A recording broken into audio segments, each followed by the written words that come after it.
Well, it's 6 p.m. and we'll start with the Pledge of Allegiance. I pledge allegiance to the flag of the United States of America and to the republic for which it stands, one nation, under God, indivisible, with liberty and justice for all.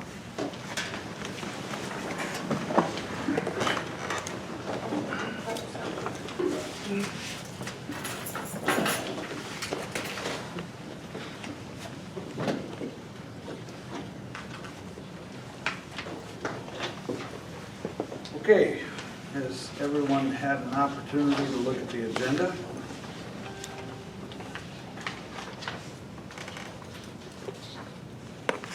It's long, but assuming there are no changes, I need a motion. I'll make a motion to approve the agenda. I'll second it. Motion's been made and seconded to approve the agenda as written. Is there any discussion? Hearing none, all in favor?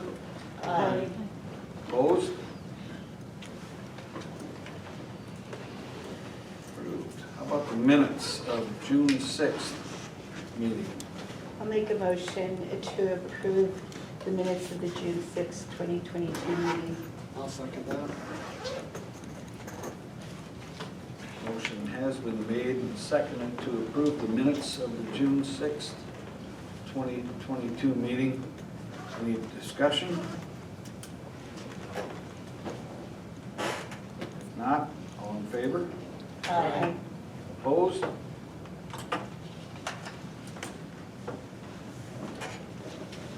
Ward 2 vacancy.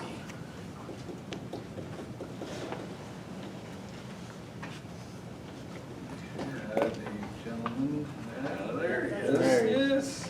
This part where I say I do. I do. Do you take this position to be your lawfully? I do. What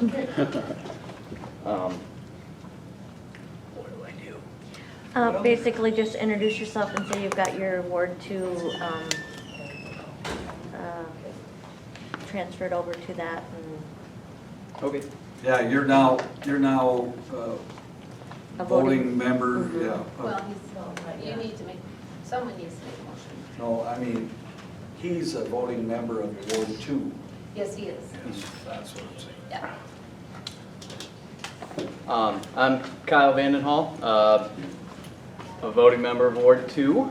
Had to get that little paperwork thing figured out in the last month after the last meeting, but I live on 209 Iowa Street, right by downtown there, and yeah, accepting the open position. Well, and Kyle, and we had a kind of an interview already.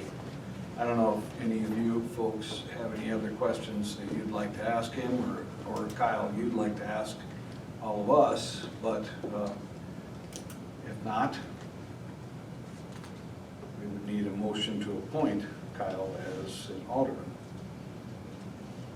When's the next election? April. So it's just for the rest, just till. Until April of 2023. Correct. I'll make a motion to appoint Kyle Vandenhall for Ward 2 alderman until the next election. I'll second that.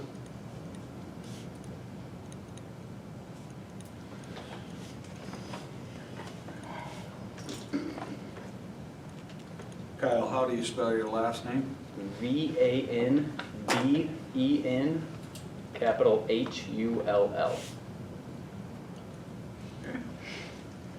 Motion has been made to appoint Kyle Vandenhull as Ward 2 Alderman until the next election. It's been seconded. Is there any discussion? If not, I think we're going to do a roll call vote. Cindy? Aye. Linda? Aye. Darla? Aye. Lucas? Aye. 4 yes. Kyle, you are now appointed as an alderman for Ward 2. There's a little bit of paperwork to do. So before you're seated, we have you do an oath for your office. So I want you to raise your right hand and repeat after me. I state your name. I, Kyle Vandenhall, Do solemnly swear do solemnly swear that I will support that I will support the Constitution of the United States the Constitution of the United States and the Constitution of the State of South Dakota, and the Constitution of the State of South Dakota, and that I will faithfully discharge and that I will faithfully discharge the duties of alderman the duties of alderman in and for Ward 2 in and for Ward 2 for the city of Alcester, for the city of Alcester, Union County, Union County, South Dakota, South Dakota, to which office I have been duly appointed. to which office I have been duly appointed. Okay? Then you sign, and I notarize.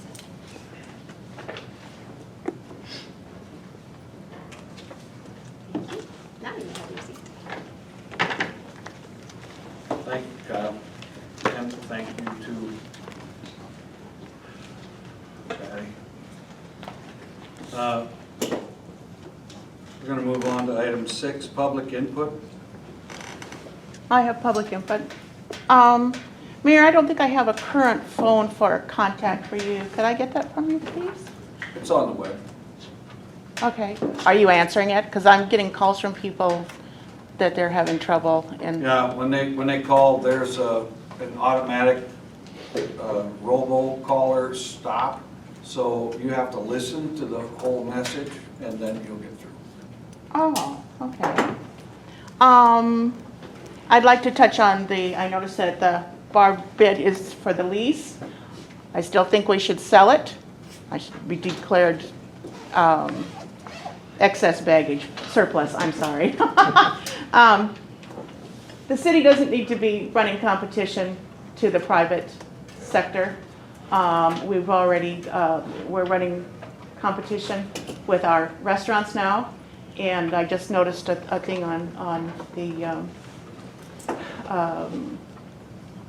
internet, Facebook, that that's going to be shut down for a couple weeks and that there's a problem keeping the numbers up. So, this is a private individual that came into town, opened to start a restaurant. We don't need to be running competition for him, and neither for the liquor. We don't need to be doing that. I would like to touch on the fireworks. I ended up with a whole bunch of fireworks in my backyard. I'm not appreciative of that, and I'm not sure what the rules are for the size and magnitude of the fireworks that's being allowed in town. Like I said, I noticed that this year was worse than I've ever seen it, 3 nights in a row, and private individuals shooting fireworks. And like I said, these were fairly substantial rockets, dead rockets in my backyard. It's just that. One thing, Sam, maybe you could touch base. Does the council have to ask permission to make a motion of the mayor? What do you mean? Well, if they want to make a motion to bring something to the attention of the council, and they want to do a motion to approve it, do they have to get permission from the mayor to do that? No. Okay. I mean, just generally what you do is you make a motion for something, and then if there's a second or not a second. Yeah, it dies from lack of seconds. Yes, exactly. The only caveat I'd give to you on that, Vicki, is if it's something that's not an agenda item, we may need to have it posted in order to take action on it. Just, for example, if there's $5 million that show up in the bank account and, Darla wants to spend it on, I don't know, big Christmas celebration or something. Okay. You may need to have that as an agenda. I just wanted to clarify that because it was my understanding that the council made the motions and they didn't have to play Captain May I with the mayor, so. Generally, no. Okay, thank you very much. Anything else?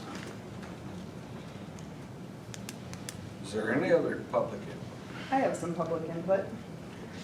I actually requested to be put on the agenda tonight and it got overlooked, so I do have quite a few things to say, so hopefully I don't go over time. But, so I am an employee of the Alcester Bar. I've worked there for over 10 years.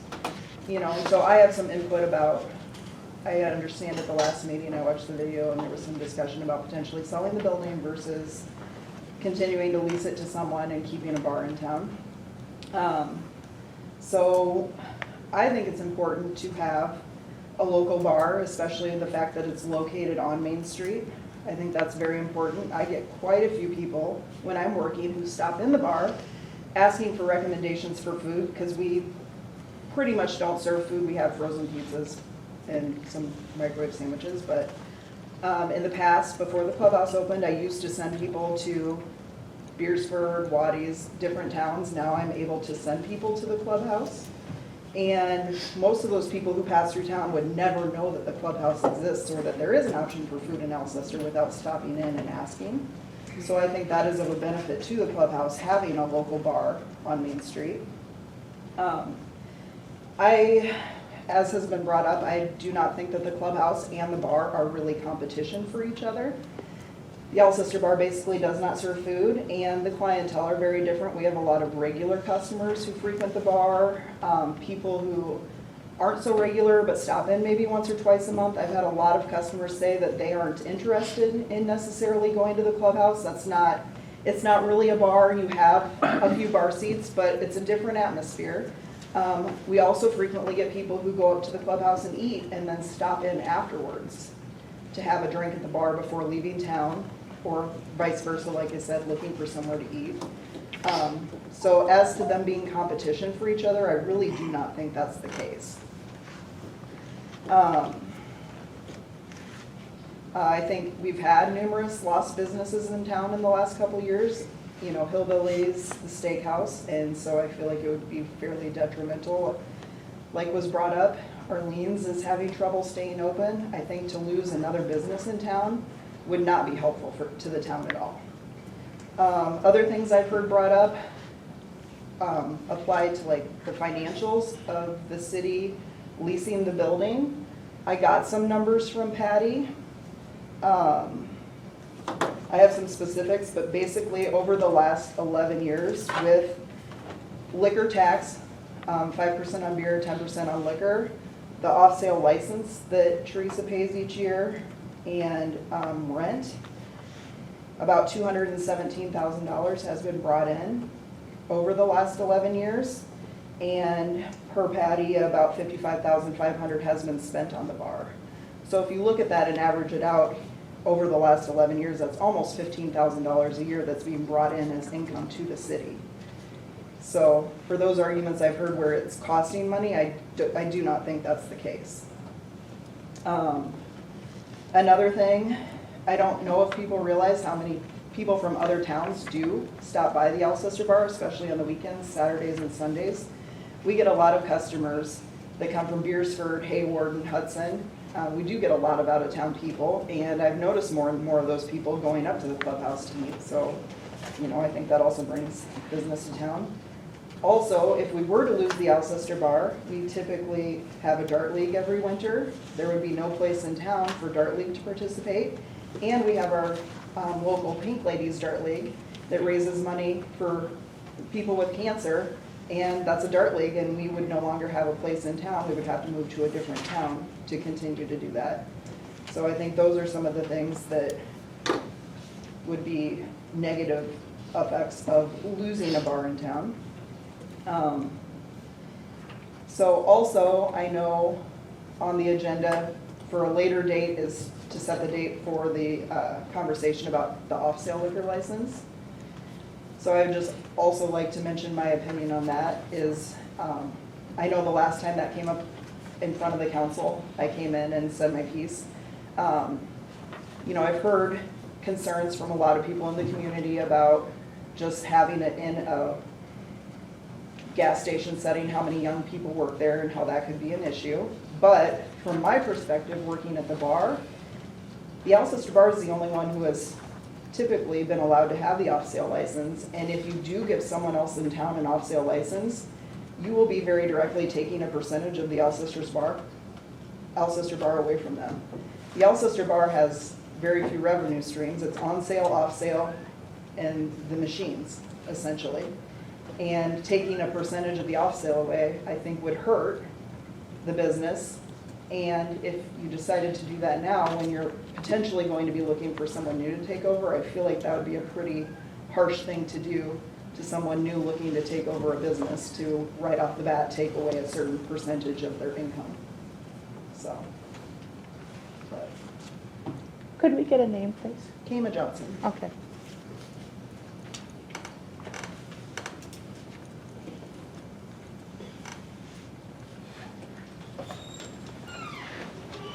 Thank you, Ken. Thank you.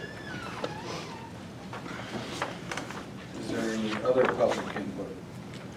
I'd like to speak a moment.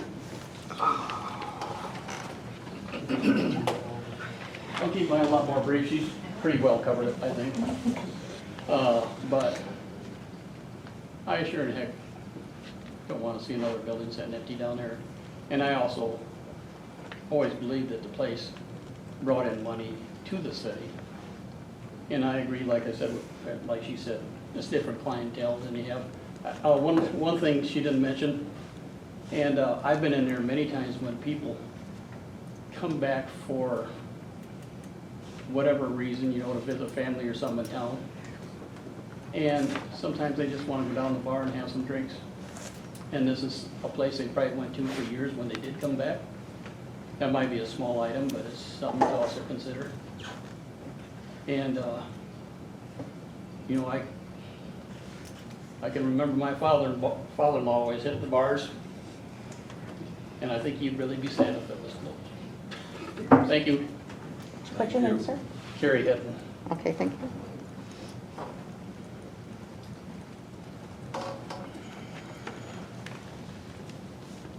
Is there any other public input? Yeah, right, he's on it. I've got one concern. So I was called about drain at the little pool. There is not a cap on it. And this individual, and then I went in and talked to Bailey too. It's just a hole. And the water isn't escaping, but boy, a kid could step in that and really Yeah, do you something heard. to a foot. Yeah, And Bailey said the screws aren't long enough to put back down the drain.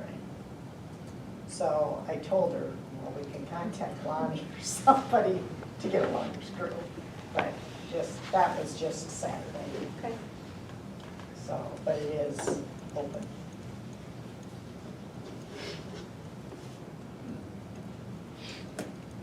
we're just over there.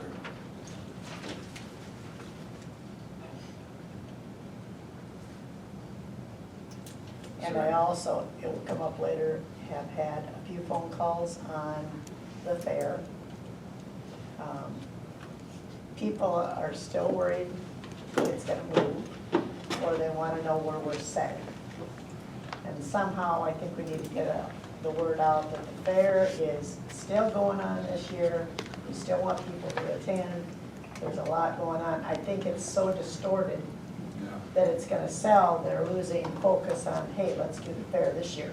Same location, same everything. Yeah, That's a so good point. I think people are, in fact, I had one person, I was in Sioux Falls, and she called me when I was in Sioux Falls, worried about it, so. Good point.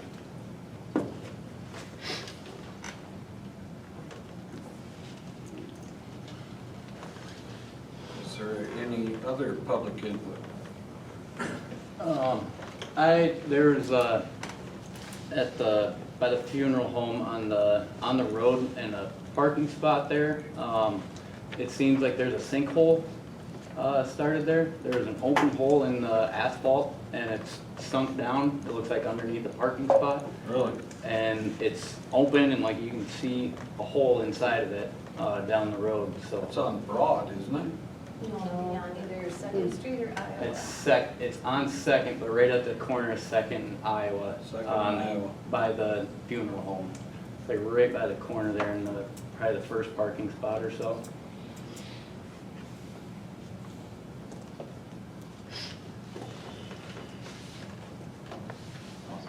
talk to Lonnie about that.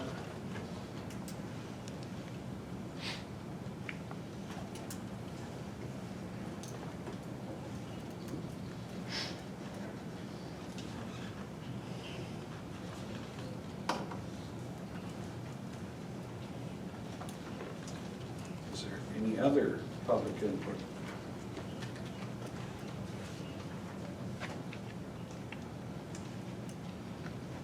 If not, we'll move on to item number 7, legal update. And we'll start with Sam with 505 Ofsted.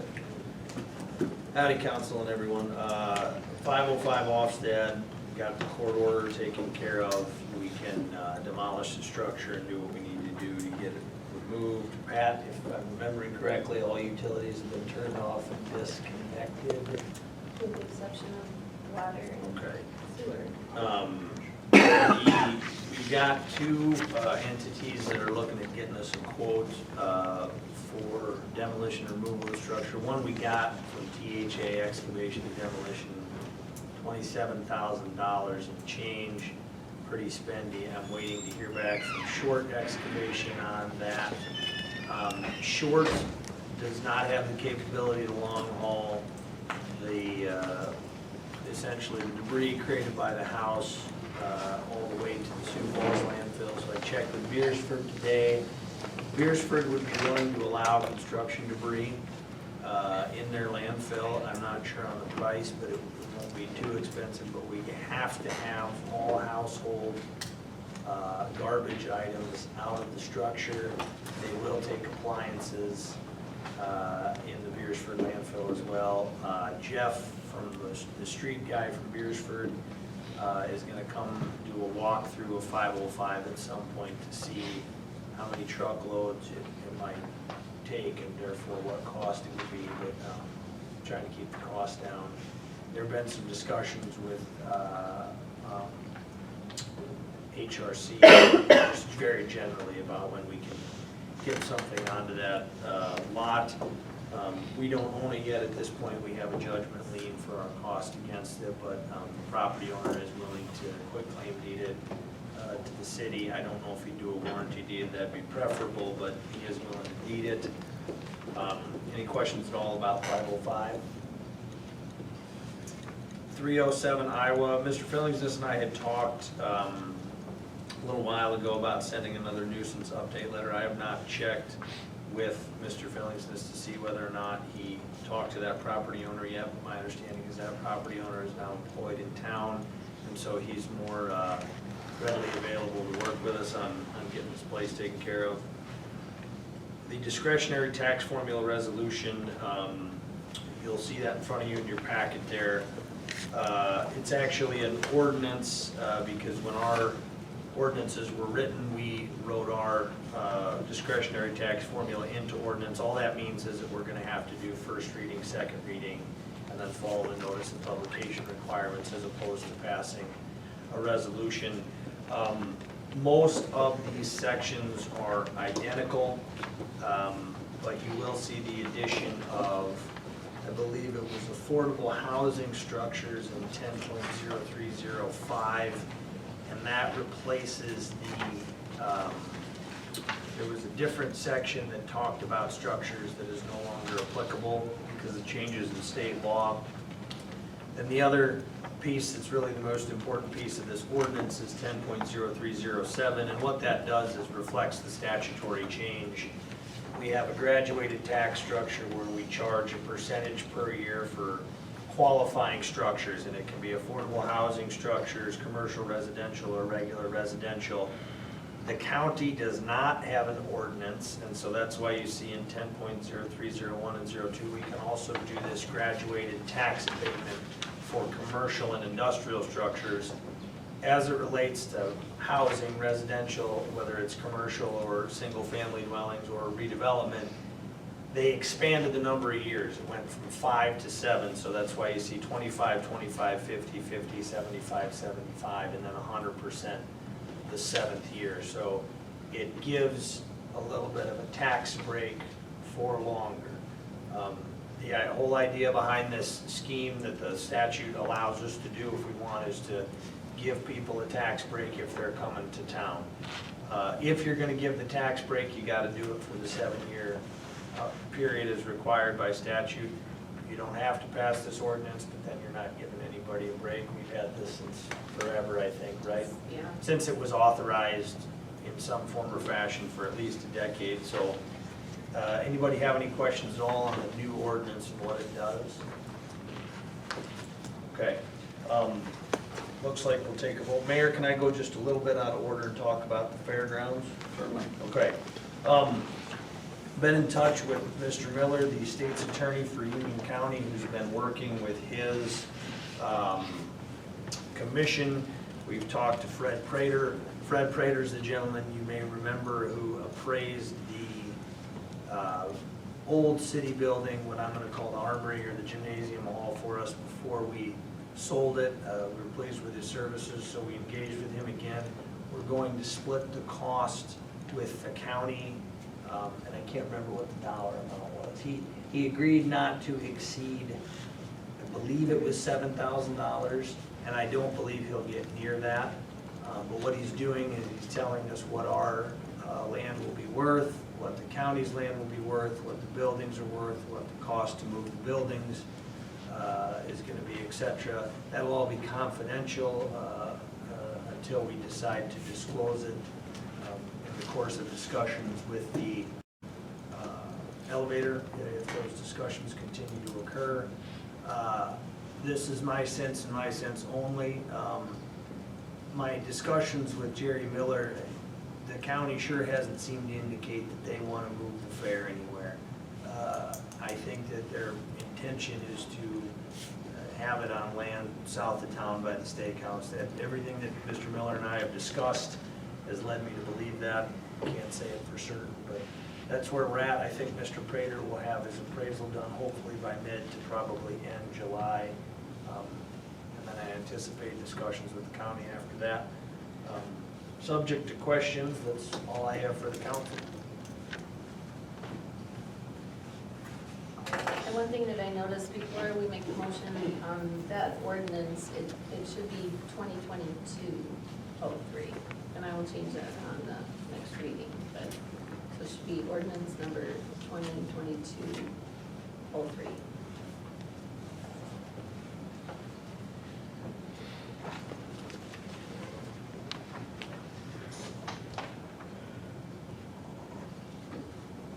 Okay, well, we've heard the updates. We would need a motion to approve that discretionary tax formula resolution, now called ordinance 2022-03. I'll make a motion to approve ordinance number 2022-03, an ordinance amending chapter 10.03, discretionary taxation of real property, 2018 ordinances of the city of Alcester, South Dakota. I'd like to just make a note that the word property is misspelled. Got it. I'll fix that. Yeah. So, okay, we've got a motion. I'll second it. We have a motion and a second to approve the discretionary tax formula resolution number 2022-03, the ordinance amending chapter 10.03, discretionary taxation of real property, 2018 ordinances of the city of Alcester, South Dakota. Is there any discussion? Mr. Mayor, if I may, sorry to Yes. interrupt, but this is actually the first reading, right? Because it's an ordinance, we're just doing. First reading. So we're calling it a resolution, but it's, what we're really doing is the first reading of an ordinance. So do you want me to redo that? We need to have a motion for a first reading. Okay. It works. Okay. We're using the word happy instead of glad. As long as we follow the steps, then we're gonna be okay. Okay. All right. Motion has been made and seconded. Is there any discussion? If Not all in favor? Aye. Opposed? Oh, I've been writing 4 so long. No, you gotta write 5 there. That's good. Resolution. Sam, you're saying that's a resolution as opposed to or it's an ordinance opposed to a resolution? Yes, Okay, and that's, I, I just want to make sure I have it down in my yeah, notes when right. I kind of caveated it in the beginning, we've got to do the first reading, second reading, because what, we're amending the laws of the city of Alcester as opposed to passing a resolution to do something. Okay, thank you.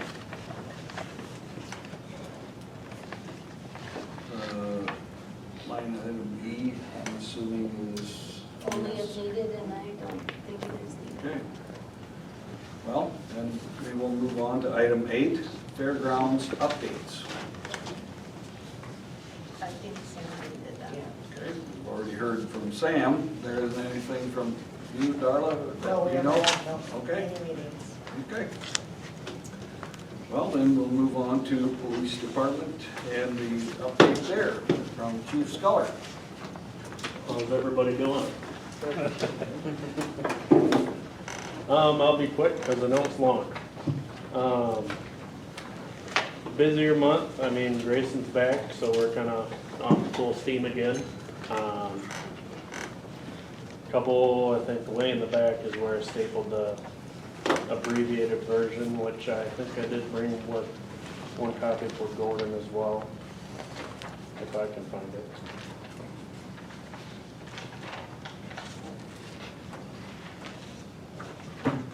Evidently I can't.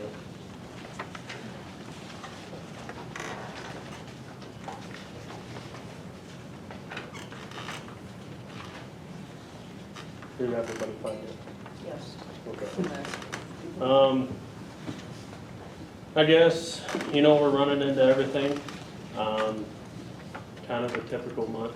Last month we had a little bit more of a controlled substance issue, but, this month we did have it, which is kind of a main point that I like to bring up every month is it's out there and it's always here, so we're not slowing down. Any questions over the stats, I guess?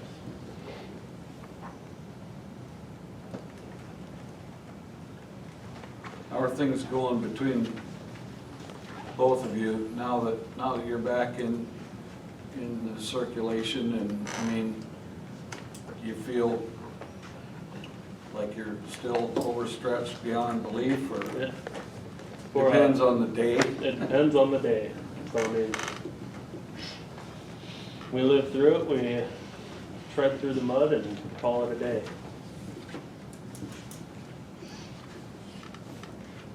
On a bright side, which I'm a knock on wood, is that we haven't, recently been called out as much as what I think, historically the issues have been, so I will not roll out on that.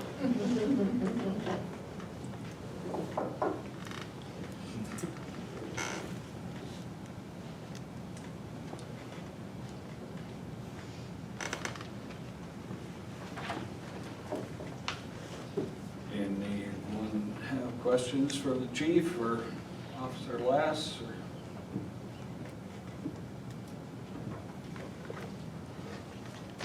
Thank you.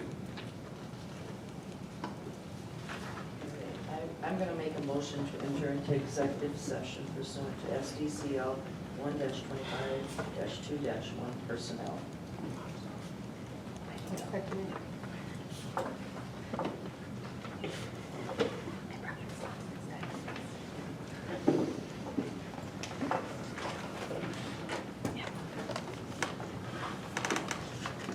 Okay, motion's been made and seconded to enter into executive session pursuant to SDCL 1-25-2-1, employee personnel. Is there any discussion? Not? All in favor? Opposed? And it is 6:35 PM.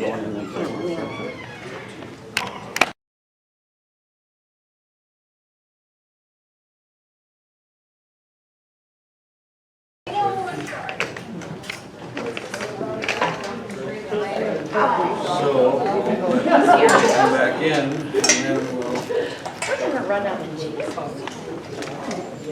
These are all. right, Yeah. we're moving right to it. Yeah. Go back, because item 12 is. Yeah, right, your wife is right there, that might not be. Public hearing.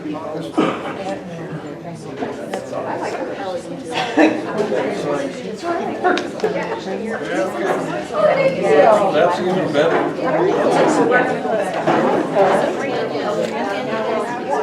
Excellent, yeah.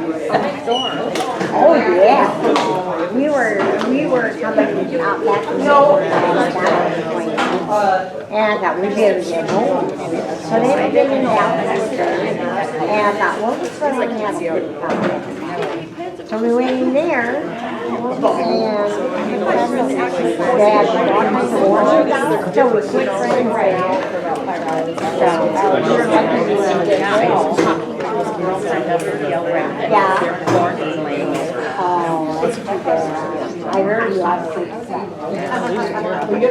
All right, we are out of executive session at 7:03 PM. Got that sneaker? And item C on 9 was a pay increase for Officer Lass, post his certification. I don't know if anyone wants to discuss that further, make a motion, or table it until 2 weeks from yesterday. It's up to you.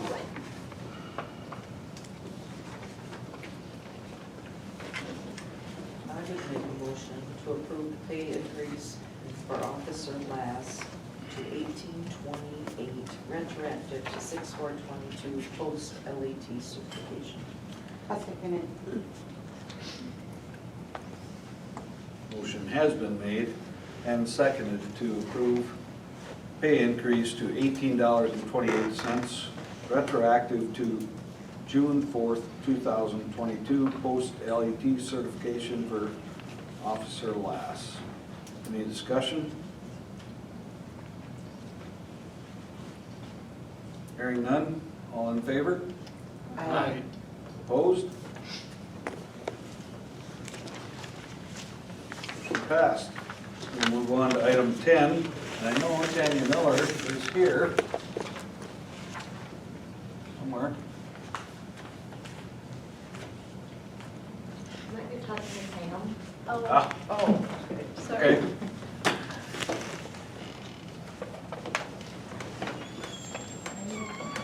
Well, I'm not gonna steal her thunder for sure, but you guys all got a chance to see in your packet the, except for Kyle, you probably have not seen that yet. Tanya was very good at providing us a rundown, and I'm gonna let her speak to that, but I think that's imperative for people to be able to look that over before we actually get to this point where we're in the meeting, and you can kind of wrap your head around it, so, thank you. No problem. I'll provide a brief summary of the letter. So typically what we would do after a bid like this is Banner would stand before you and just say bids were received. We'd inform you of the amount. We'd inform you of the contractor that was the lowest bidder, met the bidding requirements, and the city would, likely make an award. In this bidding climate, it's been a little different lately. Bids are often coming in higher, sometimes much higher, and unfortunately for Alcester last week, that was the situation. And so a project that we had originally estimated at $3.1 million. I did have some concerns going into bidding, we were going to come in a little high. I did not anticipate it coming in at $4.917 million where it came in at. And that was for the base bid. There was an alternative bid on there too for a mixer that may or may not be needed. We bid that out as an alternate because it's cheaper to bid it and get a price for it. That way if we need it, the contractor can't mark it up through a change order. And if we don't need it, we just don't, authorize the contractor to purchase it. So that mixer was $58,000.10. So that exceeds the available funds right now for the project. based on the loan amount and the grant amount that was received. So kind of going through this, just to let the council know that Banner did notify several contractors, usually I let, I would say pre-COVID, I would let 4 or 5 bidders know, and usually we get at least 2 or 3 bids on those projects. This is a completely different bidding environment. We let 12 contractors know about this project.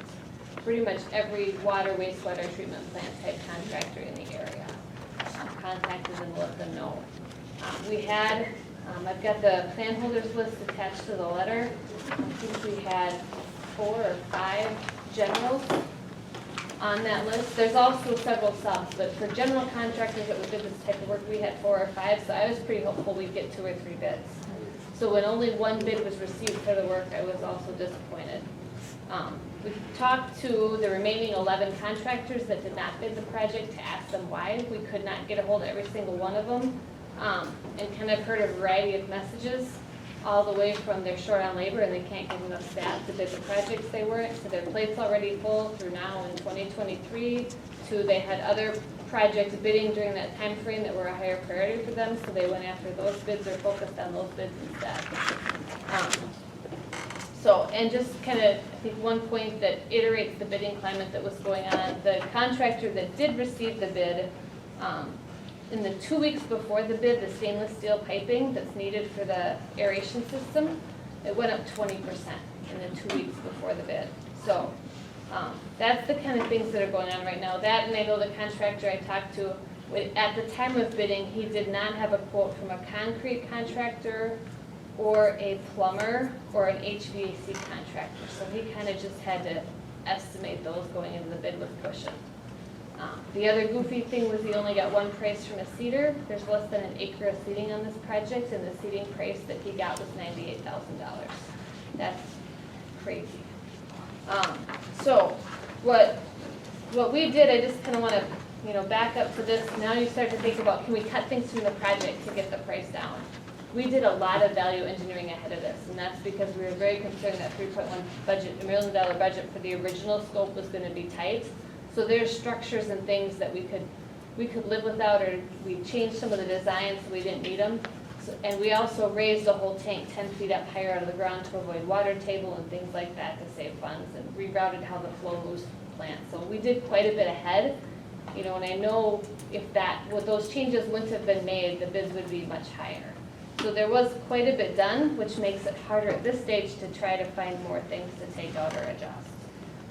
The things that we have determined could be pulled out was $98,000 for the seating. The city does that themselves. And then kind of going through things, we came up with about another $124,000 of stuff that could possibly be removed to try to save funds. Obviously, both of those would have to be negotiated with the contractor to see how his dollars matched up with that. But still, when you're estimating we could save $200,000 on a project that's almost $2 million over, it's probably, it may not quite be enough. So that leaves the city the following options. So, and the contractor, by the bid, the contractor has to be notified within 30 days from the city of how the council will act. And so that's where, if I'll kind of go through the options you have. If you choose not to award the bid, you could not wait until the first meeting in August to make a decision. You'd have to make it at a council meeting prior to that. So the options is to award the bid to the contractor IPT at the $4.9 million amount. You could negotiate afterwards to reduce some of those costs. But whatever additional funds would be needed would be paid from reserves.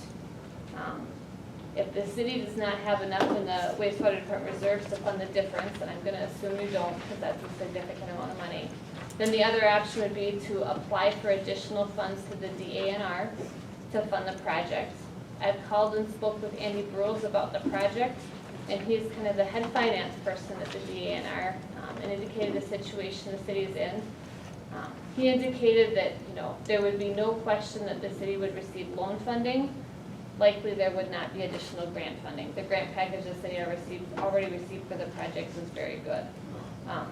So but the city would be able to get a low interest loan. Right now, that interest rate is 2.125 for 30 years, 2% for 20 years. The earliest the city could apply for funding right now would be October 1st and require public hearing and things like that. The Board of Water and Natural Resources would decide on the funding in January.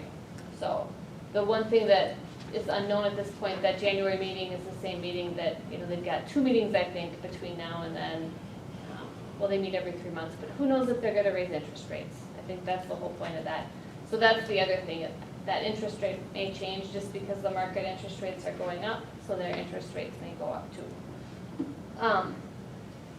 So the second option, if the city doesn't want to award the project, you could decide not to award the project. I would notify the contractor that the city is not going to award the project at this time, and you could rebid the project with the hopes that, it might be better timing for a couple contractors. I know I've talked to one contractor who did indicate he would likely rebid it, and the bid, he kind of had looked at the plans after the bid and he said it would probably come in under, but I can't sit up here and guarantee you that that'll happen, because as a business, you never know what's gonna come up between here and the, time of bid for that individual. So I don't wanna tell the council that he's for sure rebidding and then have it not happen. So if you do choose to rebid the project at a later date, the other thing I wish I could do is stand up today and tell you when to bid.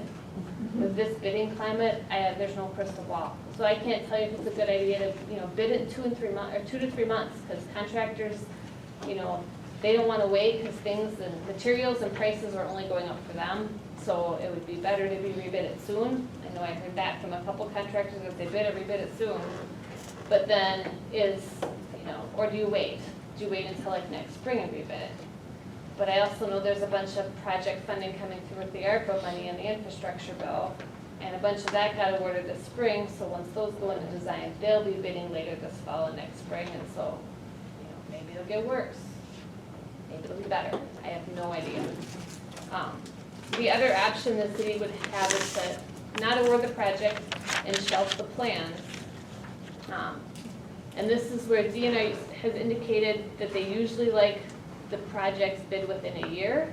If you wait longer than that, you would either need to talk with them about, what your intent is, what your timeline is, or what their limitations are. Usually they like to see the money spent or initiated in the construction within 2 years. And usually like to see the project bid within a year if it's been bid and the city chose not to award. If you wanted to wait longer than that, the city would want to have a conversation with DNR, because if it gets to be too long, then essentially you lose that funding package. And with the 70% grant on that original 4 million or 3.6 million, that was a very good funding package with a lot of grant money. So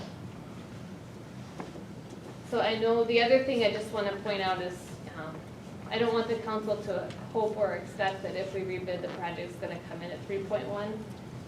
In this bidding climate, it won't, and there's not a lot of significant items we can remove in the project right now without, you're losing at this stage basically a component of equipment, and there's not much equipment to cut. So the project will come in higher if we rebid, so it would be hopefully just not quite as high.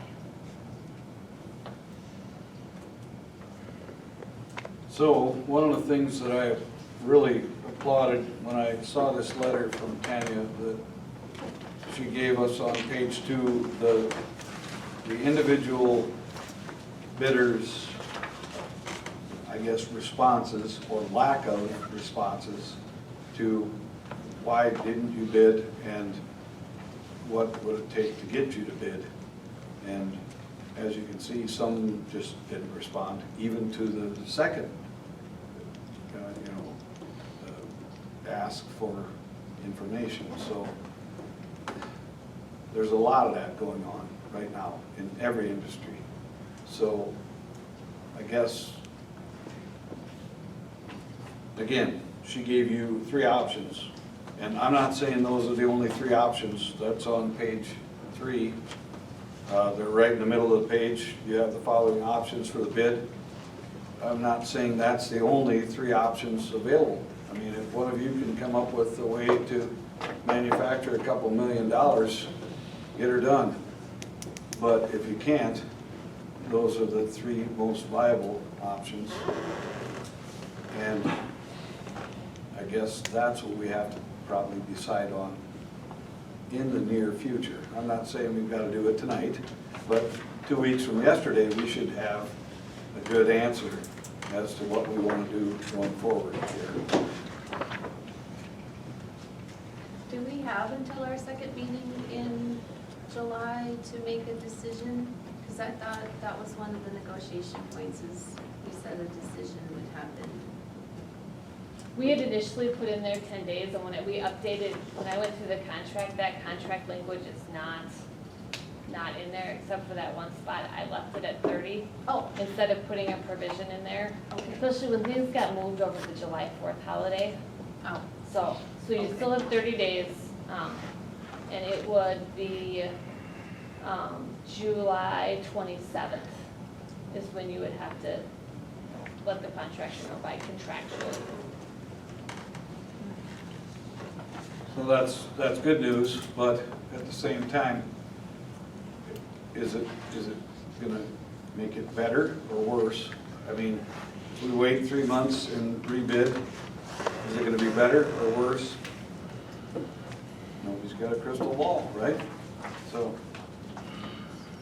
So the money we were awarded, the grant money, how long is that offer out there for? Is didn't you that when you would bid say it? within 2 years? So within 2 years of award, Okay. and it's already been a year, and so they would like to see within a year the project rebid. So that's why this fall would be a good time, if we were gonna have it rebid, this fall would be a good time to do that, so that next spring, we'd be able to hopefully figure out which way is up. Now, AB Contracting said they would possibly bid it if a longer completion, or if the completion date was extended. Are they talking significant extension? One of the things, I mean, they are so busy right now, most of them, when we talk, they already have work booked out through 2023. And a project of this nature, again, pre-COVID, what would have happened is typically would have been like a 14 or 15 month construction window. And I talked with the contractor before the bid, because we had allowed 18. And during bid, we got a couple phone calls that you need to allow longer. So we extended it out to 24 months, thinking that that should cover things. And usually you do that in addendum, but we also sent an email to all those contractors. After we notified them of the project, we notified them that, hey, due to lead times with electrical equipment and other equipment concerns, we've extended the completion date out to 2024. So we emailed them to let them all know, to make sure they were aware of that before bidding. So they would ask for an even greater lead time, so probably like end of 2024 completion date. So about 6 more months, so 30 months, which is a very long time. But hopefully that would let them get it plugged into their schedule. And right now, like the MCC panels and the generator for the project have a 52-week lead time. So you can't even get a lot of the equipment on site for 6 months to a year. So that's why they were afraid to bid it, or concerned about bidding it. I wouldn't say that, we had a long enough with the 24-month lead time. We had enough time to get the equipment there. It's just that they're already busy through 2023. So if we could give them even longer, that they could plug it in later on in their schedule, that might allow some to bid it if we extend that completion date further. Staffing and time issues.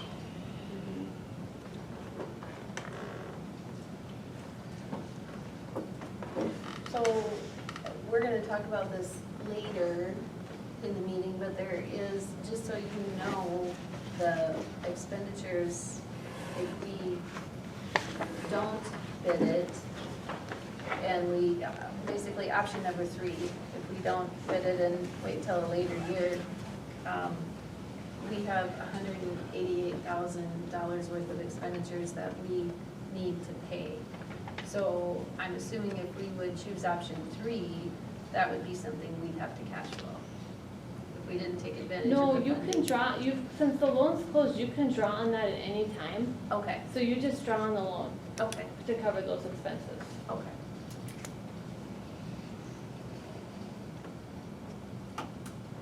So I don't know how the rest of you feel, but option number one to me is not an option.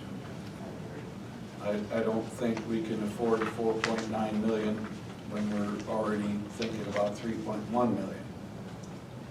So it's either option 2 or option 3. Now, that being said, I'm not saying you can't consider option number 1, but when we get back together to discuss this, we have to probably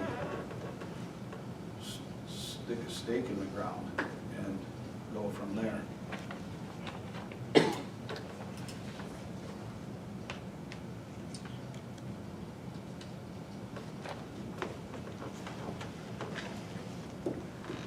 if we do option number 3, we'll have to resubmit our grant. All of it. It Right, would be start all basically over. just starting all over again, right? I mean, some of your engineering would have already been done. Granted, you probably would need to revisit some of that, but Yep. it wouldn't be like, okay, if their engineering was $200,000, maybe it wouldn't be a whole $200,000 again. I don't know what the amount will be, but Yeah, the plans are essentially done, so you shelf the plans, they have to be updated a little bit, if you choose to rebid it, and you would start over applying for funding. And I would probably encourage a conversation with the DA in our finance office before you choose to do that, just to find out kind of what information they would provide or what questions they would address for the city related to that, how that might impact them. You know, was it a unique time when that funding was awarded, that it was a very good grant fund? And is that likely not to happen again? Or based on, you know, the finances, is it likely that that could happen again?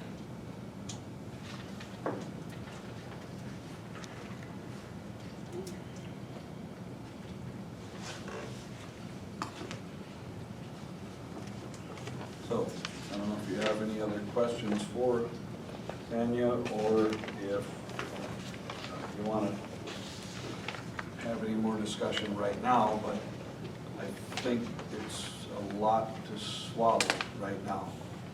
So, When we raise our sewer rates, that will just continue to go into a fund that will just continue to grow. Okay. Correct. According to the loan paperwork, it is through the life of the loan.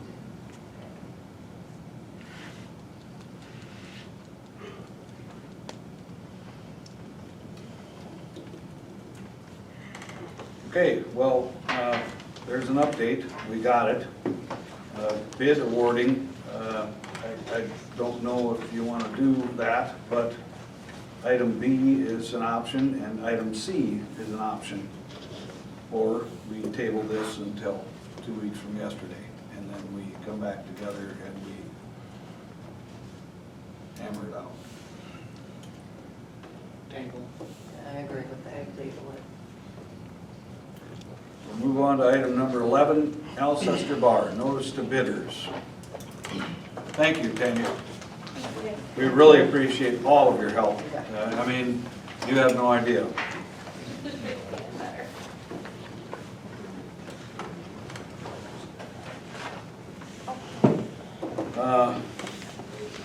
Okay, so this is the notice to bidders regarding the approval or not of lease and operation of the Alcester Bar. I don't know if we have anyone here that would like to discuss that with us as a council.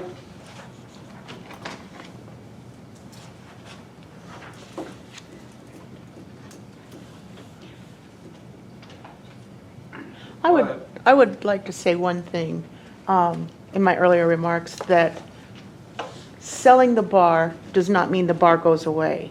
It just it goes to a different owner. There seems to be some misunderstanding there. The bar could be still operated as a bar. So if you work for the bar or something, get together with some of your friends and buy the bar property. But as far as the city doesn't need to be in the bar business per se. It's a piece of property that we do not get taxes on. We do not get that from the bar. We get sales tax from the servings, but we don't get property tax. And I just want to make that clear, that I'm not advocating selling the bar so that it never, doesn't exist anymore. I'm advocating selling the bar to get the city out from underneath the having to keep updating a decrepit building. That's a valid point. there's no I think one of guarantee. the things that needs to be made aware is selling the bar could mean that a medical marijuana dispensary goes in there. Or an underwater basket weaving Yeah, shop. there's no guarantee whoever takes That's it the whole over point. can do what they If we want. sell the bar, whatever goes in there is the owner of the bar's responsibility. Yeah, if they do. So, that's a very good point. Is there any other discussion that you'd like to have as a council? As far as what? Item number 11, Alcester Bar notice to bidders, and, I mean, do you want to approve the notice to bidders for the lease and operation? Do you want to? 15. So when are we thinking we would want these bids in? I need time to do a publication, and it'll have to be published twice. And so my recommendation would be that it would have to be opened on August 1st at that meeting, and Sam tentatively put in 6:30, but that can also be changed, whatever your motion is. So if the bids don't come in, how we would like them to be, let's say, and we decline. Correct. You can decline. You don't have to accept. They don't have to accept any. So at that point, if we decide it's not worth this, then we would, you know, does that make sense? Yes. All right.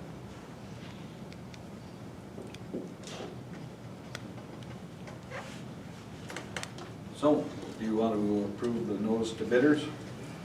I'll make a motion to approve the notice to bidders for the lease and operation of the Alcester Bar with notice to be published on, Sorry, I'll get you the dates. It will be, let's see, today's the 5th, it'll be the 14th and 21st.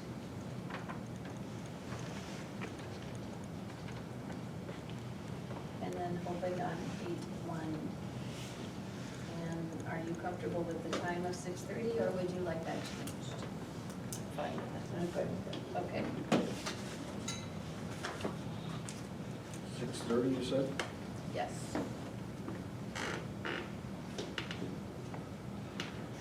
So I'll finish reading that. Be published on the 14th and 21st of July with proposals open on 8/1 at 6:30 p.m. I'll second that. Motion has been made and seconded to approve the notice to bidders for the lease and operation of the Alcester Bar with the notice to be published on 7/14 and 7/21/2022.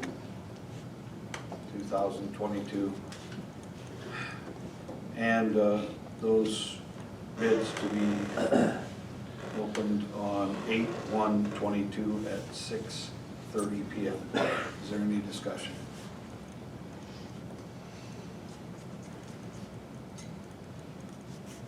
If not, all in favor? Aye. Opposed?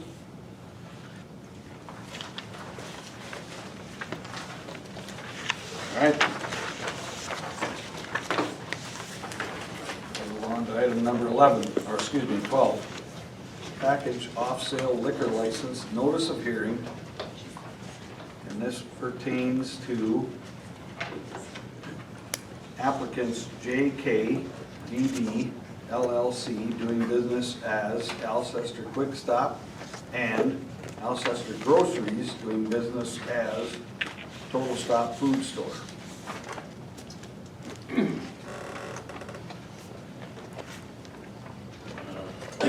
Both of which are applying for package off-sale liquor license, of which we have one available. One available. provided you accept something for the bar, Alcester Bar. If for some reason you decide you didn't get bids that you wanted and you do want to surplus that building, then you would Then have there would be two. Yeah.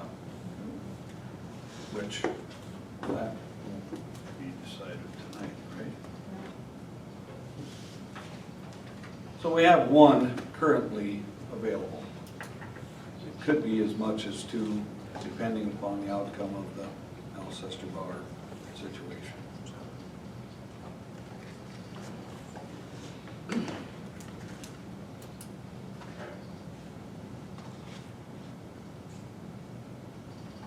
Any discussion?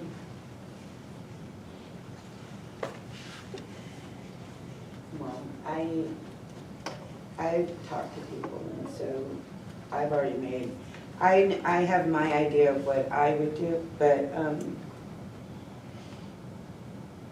I know that the first time that Total Stop brought it forward, I hadn't gotten any input, so I declined it. And at this point, I mean, it is an income. We do get taxes on there if they sell. So are you of the I'm- opinion that you probably would approve that? I would for Total Stop. I see. They passed their test that the police did, so Good that's point. just me. It's a very good point. Well, if the bar is not open until 11 o'clock in the morning, and we got some contractors that come through in the morning for diesel fuel, and they want to buy something for after work, be an opportunity for them, instead of sending them to another town. And I talked to Kim. Kim said they're not gonna have the array of alcohol that the bar has. You know, I mean, that's, so I know it would be a competition, but it's, you know, there's,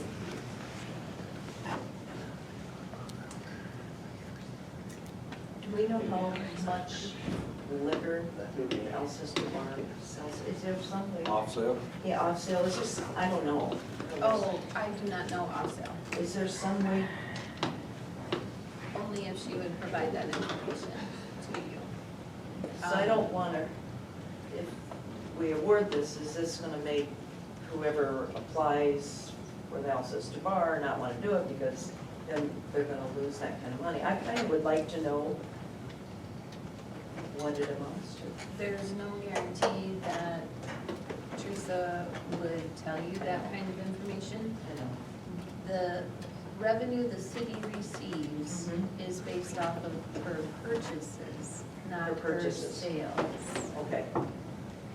So we see her invoices on when she makes purchases of her inventory. Okay. Whether she sells that inventory or not, we do not know. But you get paid, we get paid on the purchase.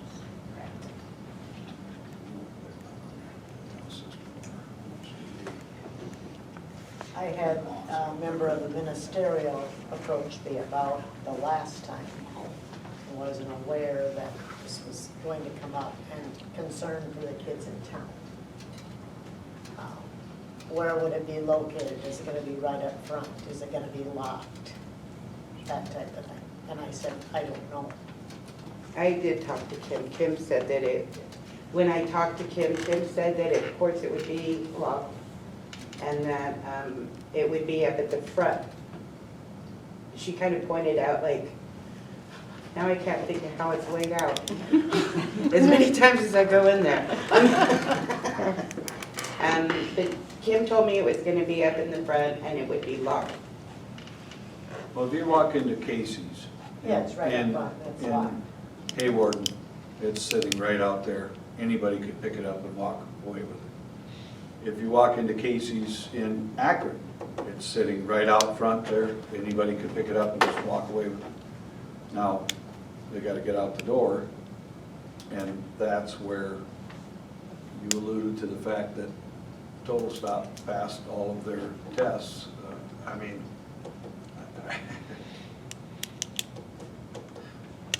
there comes a time when the individual has to take some responsibility for their own actions. So, Because it's also, okay, the bar is closed on Monday, total stop is in. There's been times where I wanted John to drink alcohol.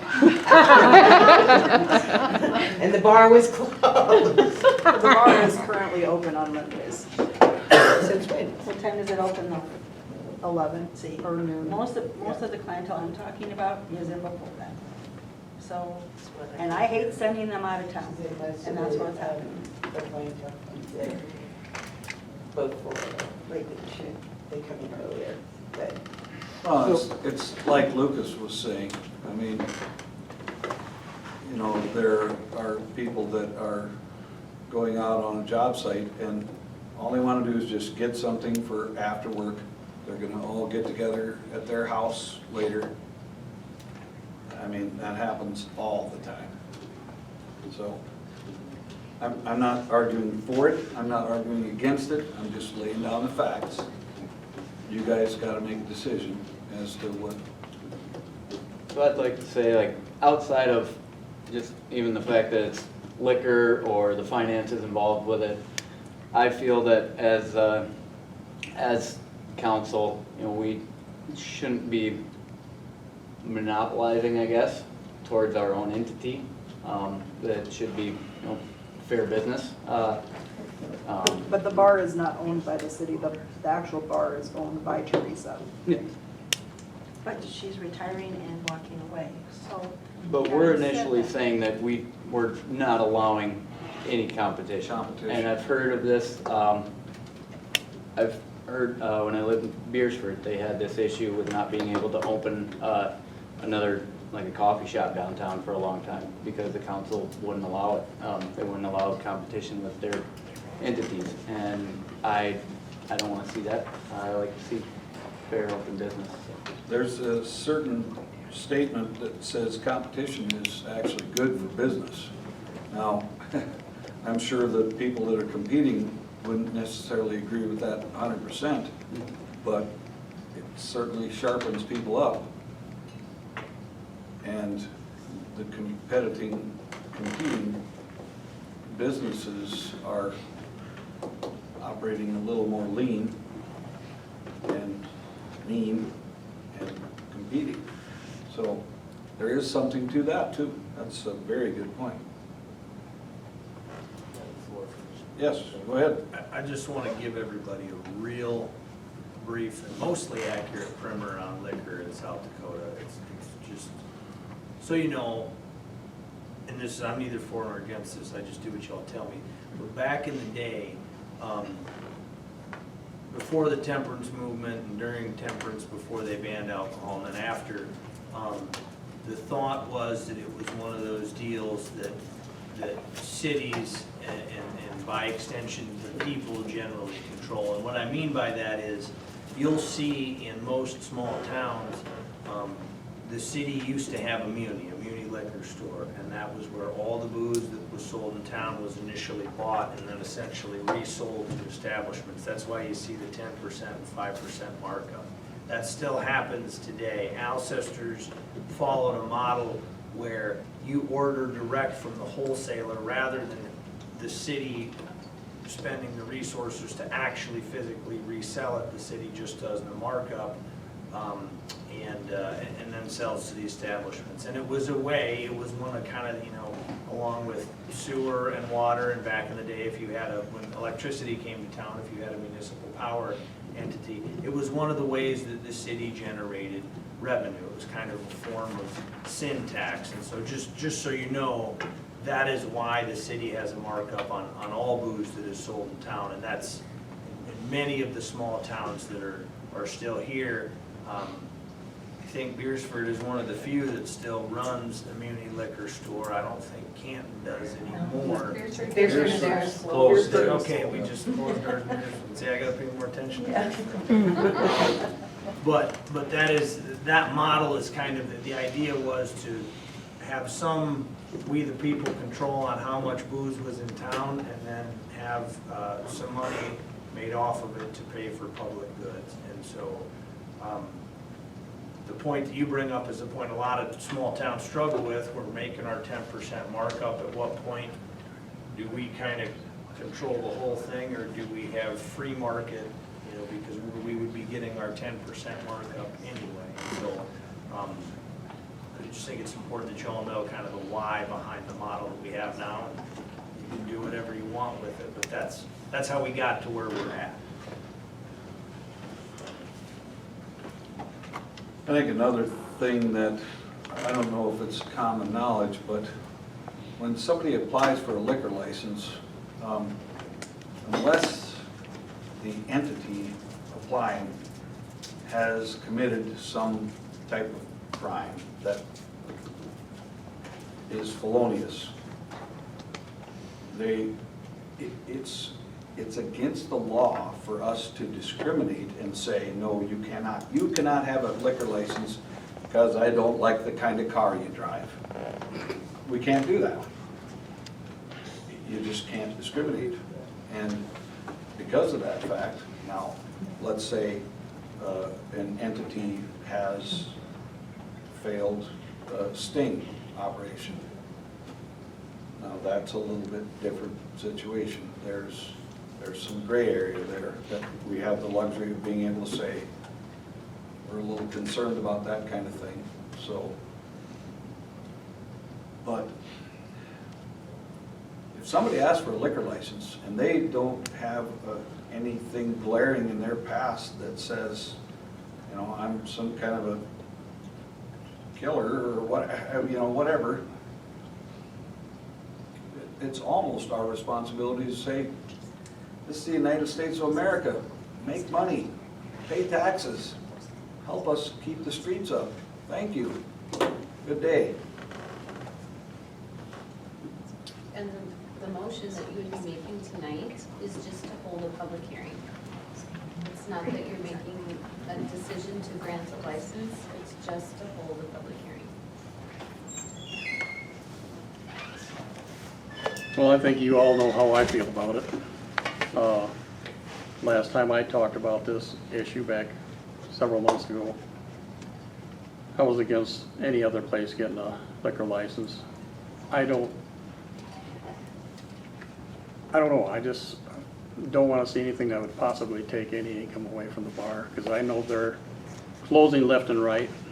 A lot of towns, small towns don't even have a bar anymore. Well, they might have had two, they're down to one, and they're struggling. I don't know how much she makes off of this down there, but how much would have hurt somebody that's gonna take the bar over? I have no clue.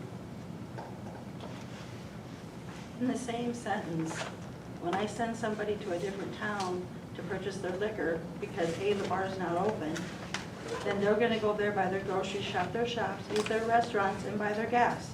So therefore, I'm sending revenue to a different town. And that happens more times than I can count. These pipeline people that keep coming through here, and they fill up their tanks, and they're going out of town to purchase other things because I can't give them what they need. And that's at 7, 8 o'clock in the morning. Contractors, semi-truck drivers, all sorts of things. So, I mean, it's a revenue builder. That's what it's supposed to do. And my thing is, I like the bar. My kids visit and they love the bar a little too much, but, and I get John to escape to the bar away, well, it's actually my escape, but he's doing it. And I would say that if you enjoy going to the bar, you're not going to stop buying your alcohol there. It's a different clientele, totally. It really is. That's just how I've been thinking about it. Can I just comment? Last time we came here and it didn't go for us, myself and the general manager and Kim said, you know what, that's cool, let's go support them. So we got in our car and we went to the bar. They were closed. So they're here frustrated that they're not generating revenue, and on evening at 8 o'clock, when we chose to be good patrons and go help them, they weren't even open. So I think where I feel is if you're trying to generate revenue, that it's a math game. How many hours is somebody open? How much opportunity do you have to make some extra income for your city? And on a side note, your bar is for sale. You don't really know where that's going to go. It could turn into, like you said, a different retail shop. And we just listened to how your city really needs some revenue. So I think it would be wise to consider all those when you make your decision. I don't know if there's any other discussion that needs to be brought forth, but as Pat pointed out, this particular motion is just to have the hearing on August 1st at 7 p.m. So if there is more discussion, that's fine. If there isn't, let's get with the program. Either make the motion or we move on. I have one more question. Anybody buying liquor must buy it from the city, is that correct? For the package. All liquor purchases. Off sale? All liquor purchases to entities, bars, whatever, within the city limits, they must buy it from the city, correct? We are aware of their purchases, and then we do a markup based on their purchases. Okay, that's what I wanted to know. All invoices are sent to the city, a copy is sent to the city.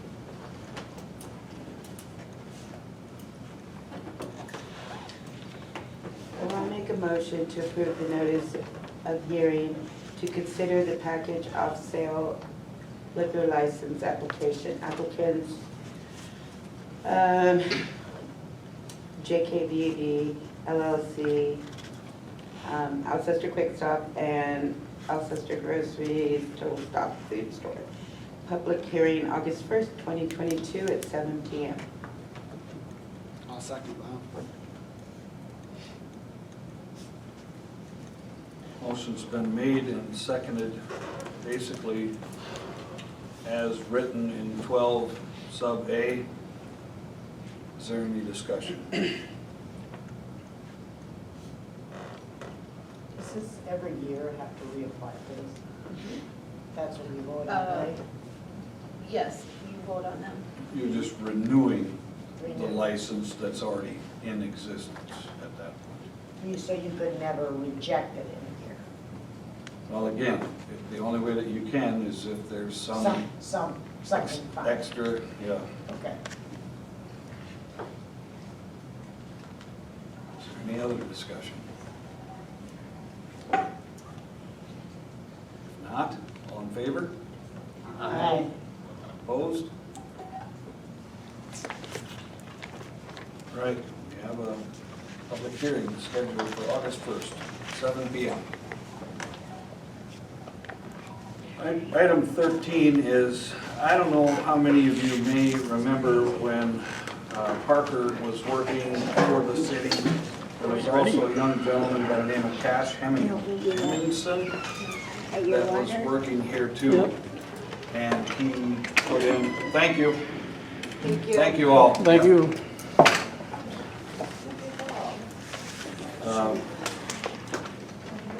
He put in quite a bit of time, and he's a solid, dependable worker. Now, that's my opinion, but I've seen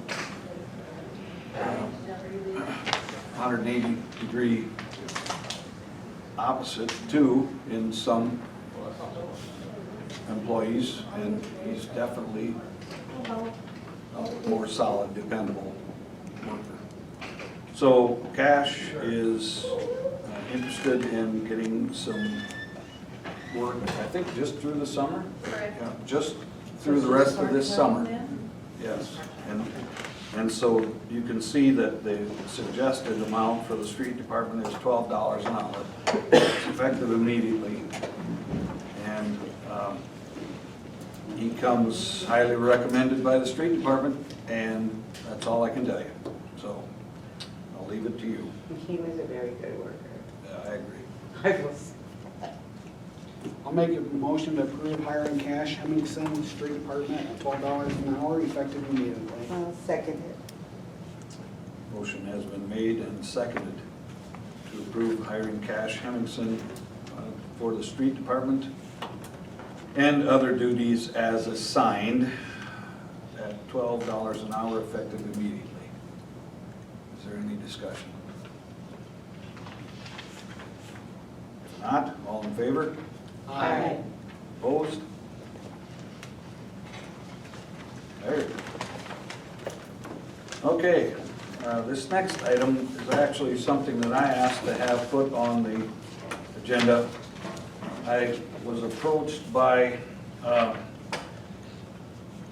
Nathan Beeler that lives right on Mitchell Drive, directly south of the Hunings. There's a K at the end. Hunings. And diagonally across from the Halloways. Now, the Halloways are actually outside of the city of Alcester. They're in the county. But that street, when it was developed, the city contractors didn't do an adequate job on the south side of the street in developing the curb and gutter. And because of that fact, the street is, there are problems. Cool. Oh, there are pictures in the back. Yep, that's right. Okay. And actually, the picture that shows the car from the rear, it's too bad the car's in the way, but... But I took a picture the other direction as well. Sweet. Oh, without the car there. Excellent. You can see that that curb, I'm going to say, I don't know, 75% of the way to the east from the corner is way too high. It's not just a little too high. I mean, the entire curb is exposed on the street side. Another point that I made to Lonnie was nowhere in any street right-of-way should there be any green plant. None. There shouldn't be. Now, granted, some may crop up in cracks, but we kill them, or we pave over them, or whatever. And this thing has an entire lawn in the middle of the street. And so I now have the ground clear stuff available to me that I'm going to kill all of the green in the right-of-way. And I've got the blessing of all three of the owners of the properties, one of which is in the county, to not only kill that green growing vegetation, but also with Lonnie's help and the tailings that are as a result of chewing up all of the asphalt spots that he chewed up, which make perfect fill for a thing like this. It packs densely, tightly.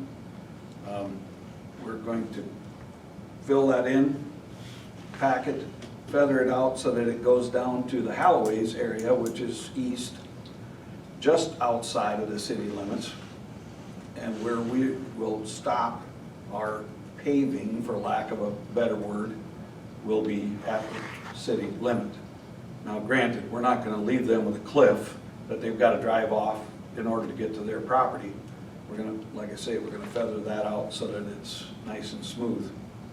But it's our intention to do this in the not too distant future. I know that Lonnie is extremely busy doing patching. And so I said, I'll kill the ground, I'll do all the preliminary work, I'll do it all, and then we'll work on it together. We'll pack that stuff in there, and I explained to them that, you know, for a short period of time, they may have to park at the church parking lot there, half a block to the west of where they live, and they were all okay with that. So I guess my suggestion would be to make a motion to allow that maintenance on Mitchell Street east, for lack of a better word. And the numbers on there, I'm sure you can figure out, but just to clarify, if you were curious when each of those homes were built, to kind of give you an idea of when the street was put into place. So I'm assuming it was put into place in 1991. And that's when Kathy's house was built on Correct. the corner of, And the next house to the west of it. yeah, okay. And then the houses on Jefferson were built in the late 70s, so. the And next all street. three of those houses were built in like 96, 97, and, I don't know, The 2000. church and Unix, and then Holloway's was 06, and then Nathan's was 13. 13. What's the fourth place? The apartments on Lee Drive, they're next to the house that's 2013, Okay. going downhill. Yeah, the houses that, the individuals that I talked to are the ones that are labeled 1996, 2013, and 2006. So just to clarify, the section you're talking about on the top view there is right above the 2000, where it says 2013? That's correct. Stretch of road, okay. Yep, just a short, I don't know, it's, Basically. well, it can't be more than about 125 feet, because that's the depth of a standard lot. So, I mean, it might be 130, all told. I would imagine they get a pretty good river going through there on a night like tonight. Yeah, and, Hopefully that's, and the real problem is, we've got that curb in there, and I believe the city paid for half of that curb. And if we leave it that way, it's not gonna be a curb for long, because it's already undercut a little bit. So, we need to do something. The other thing that, as an accident, that this would do is it would help the Hunics out in that right now they have to back out, and they either have to do a rabbit, they back out to the right and then turn left, and then they go out onto Mitchell Drive, Mitchell Street, whatever. When we're done, they basically will be able to back straight out onto the street, because it'll be so much higher there that right now they've got, you can kind of see the rocks that are just south of the 1996 house. And those rocks are kind of like a retaining wall, for lack of a better way of putting it. So I showed them, I walked out there and I held my hand in different areas and I said, here's my plan and here's what I think we need to do. And Lonnie and I had already gone through it all, and they all were like, yeah, that's a great idea.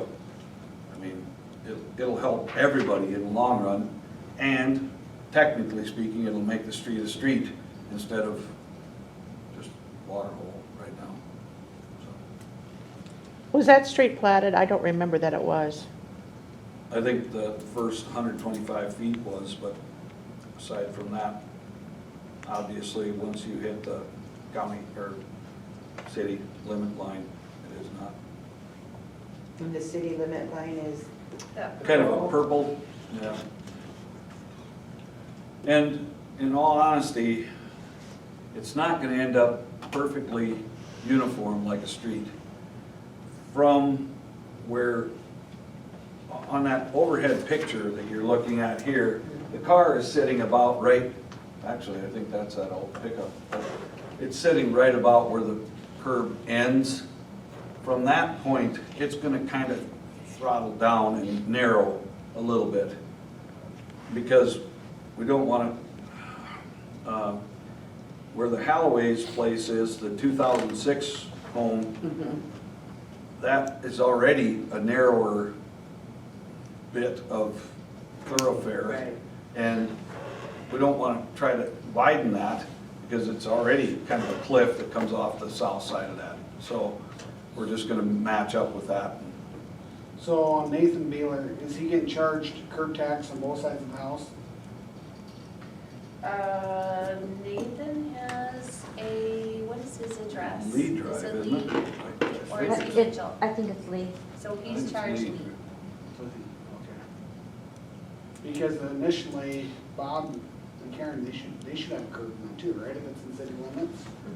Well, they But do should, not have no curb and gutter? right, they And they're don't. not getting charged for no curb and gutter? No, they're on the list too. Well, they get a curb tax, but they just don't have a curb and gutter. The county calls it a curb and gutter. We actually use it for street maintenance. It's a frontage tax, Yeah, really. yeah. So I guess, like I said, I've got the ground clear. It'll kill everything green that grows there and then some. And it kills it for about a year.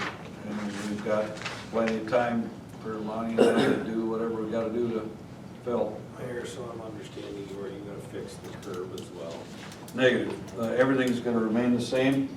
The only thing that's gonna happen is the street itself will be modified so that it meets the curb and doesn't degrade the curb any further, and actually by accident, helps out the Hunigs that live right across the street from Nathan Beeler.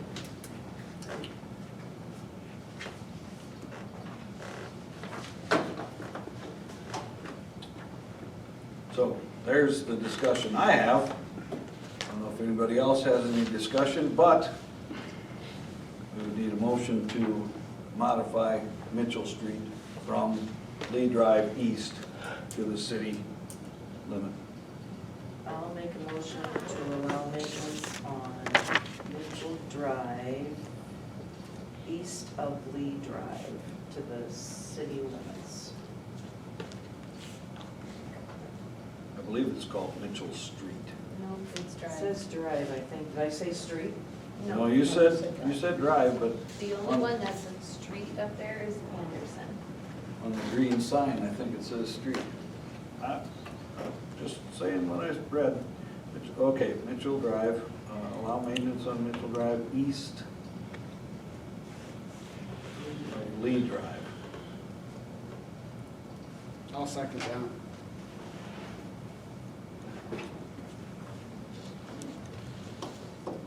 Motion's been made and seconded to allow maintenance on Mitchell's Drive, Drive east of Lee Drive to the city limit. Is there any discussion? You might have already said this, but is there any additional cost we're looking at on this? Well, there's gonna be cost for fuel and things like that, but the best part about this is all of that fill is basically free. It's stuff that we already dug out, Okay, and so so we don't have to buy fill to bring? minimal, we'll put it that way. Okay. Good question. Is there any other discussion? If not, all in favor? Aye. Opposed? Okay, we'll move on to item 15. Golf course / community center. I like seeing hiring a cook. We need more people, and more people, and more people. I mean, they all need help out there. What does anybody have to say about Tyler Johnson?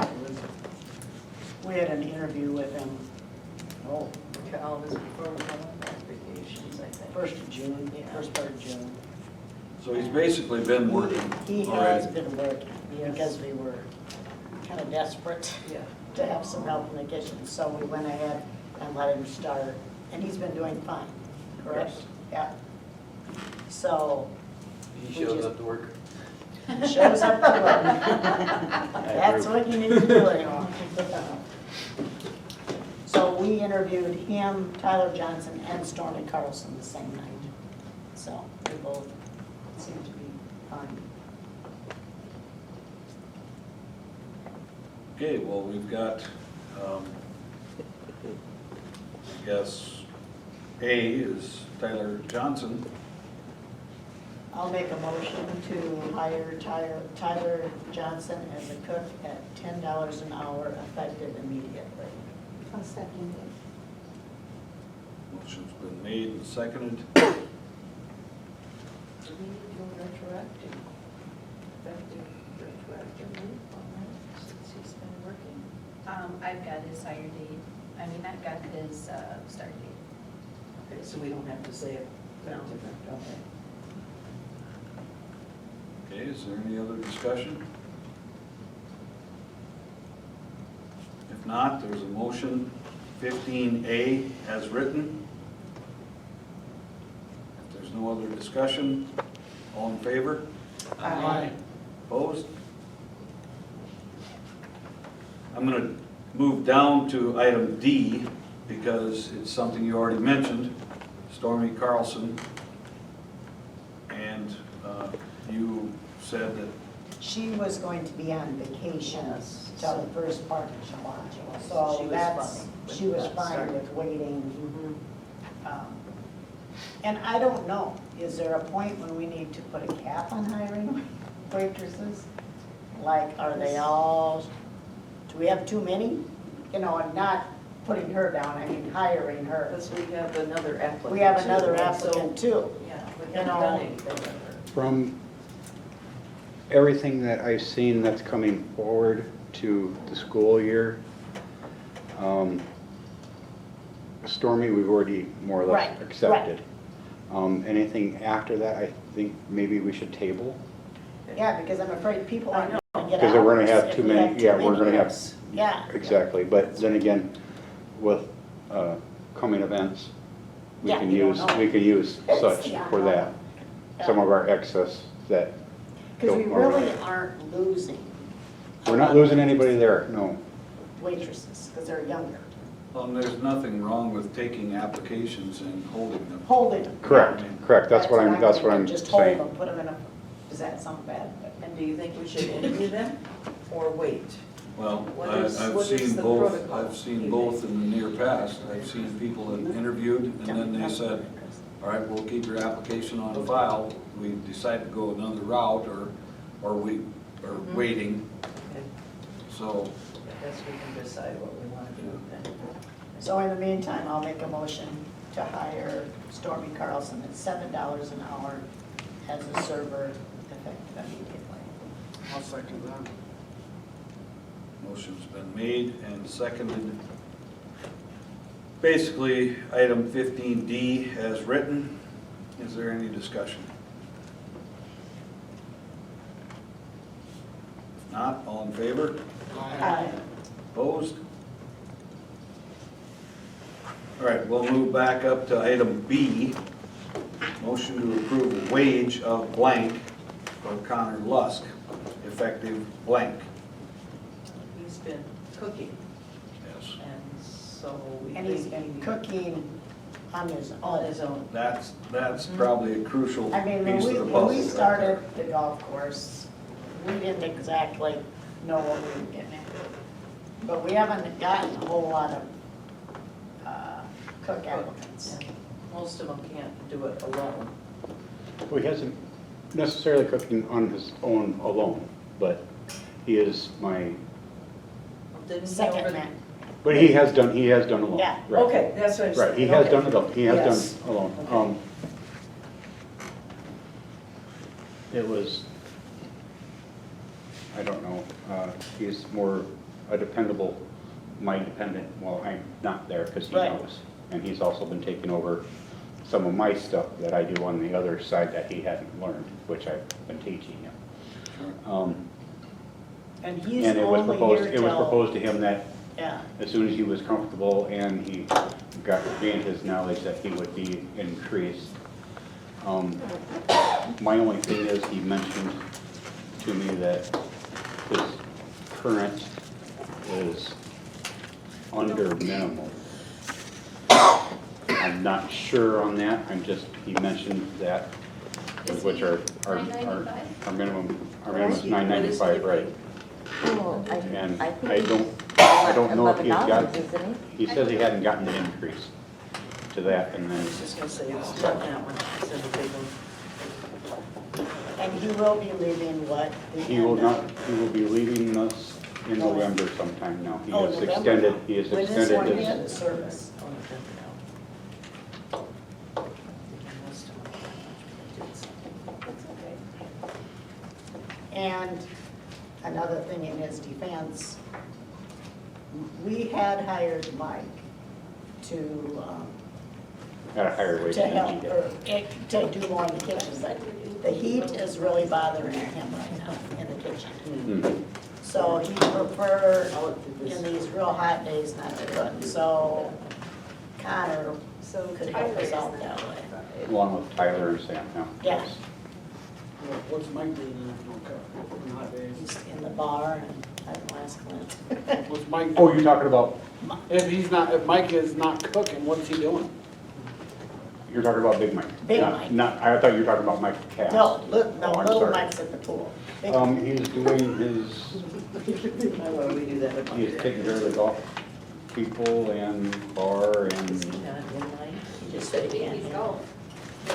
and he does have an issue, I mean, he's, Yeah. Did you do that? Did you have? which he does help. He still continues to come in and help me when during lunch, when I'm overwhelmed by myself. So it's not like he's not in there helping.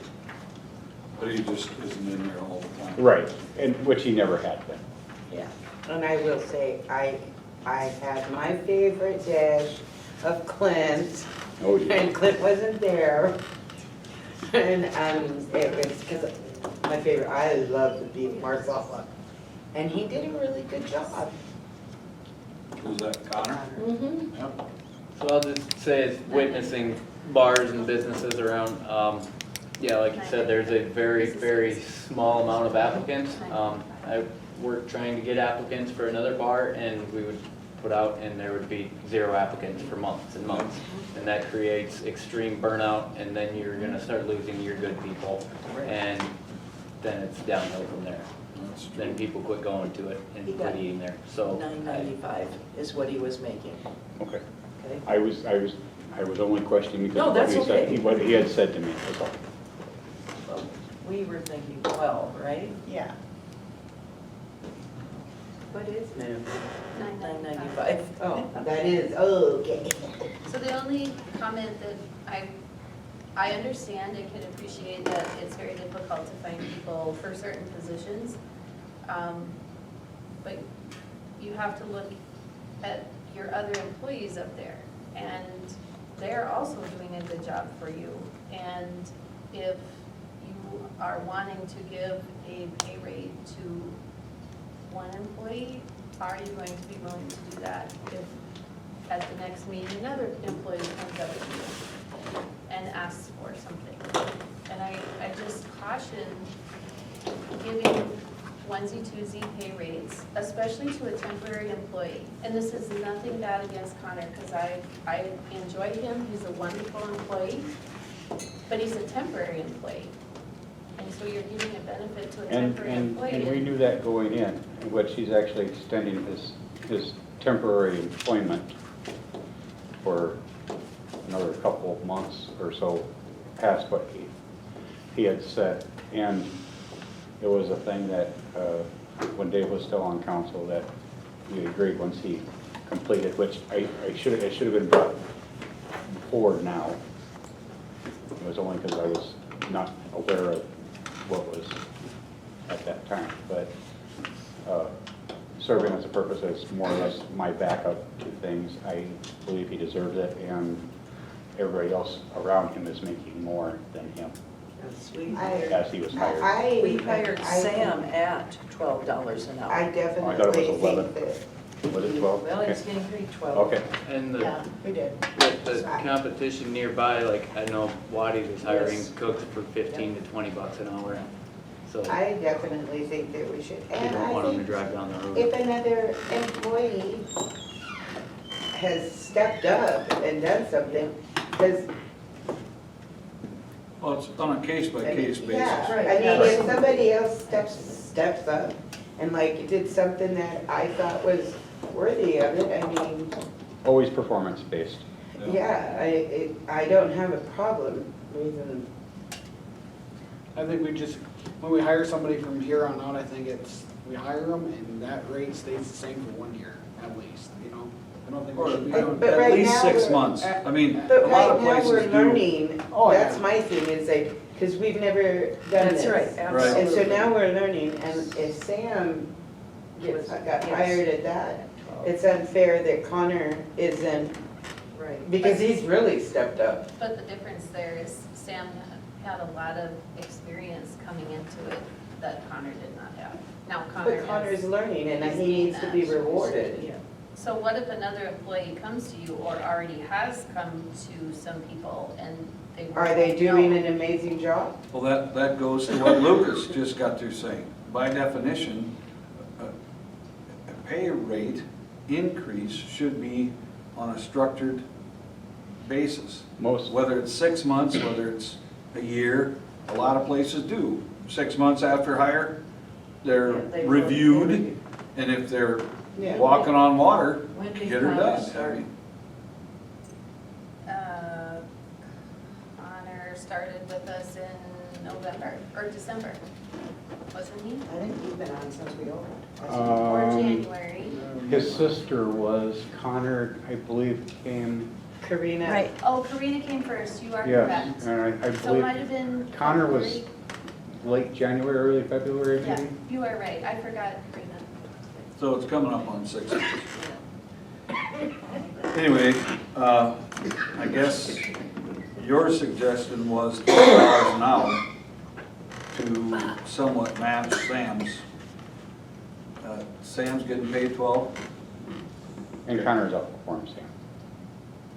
And Connor what? I said Connor has outperformed Sam, but he still does a good, I mean, Sam is, I mean, he's just a little above Sam, but not my bunch. So, he's learned a lot in the time he spent with us. What are your wishes? Let's do this, or not. I'm gonna make a motion to approve a wage of $12 per hour for Connor Lust, effective immediately. I'll second it.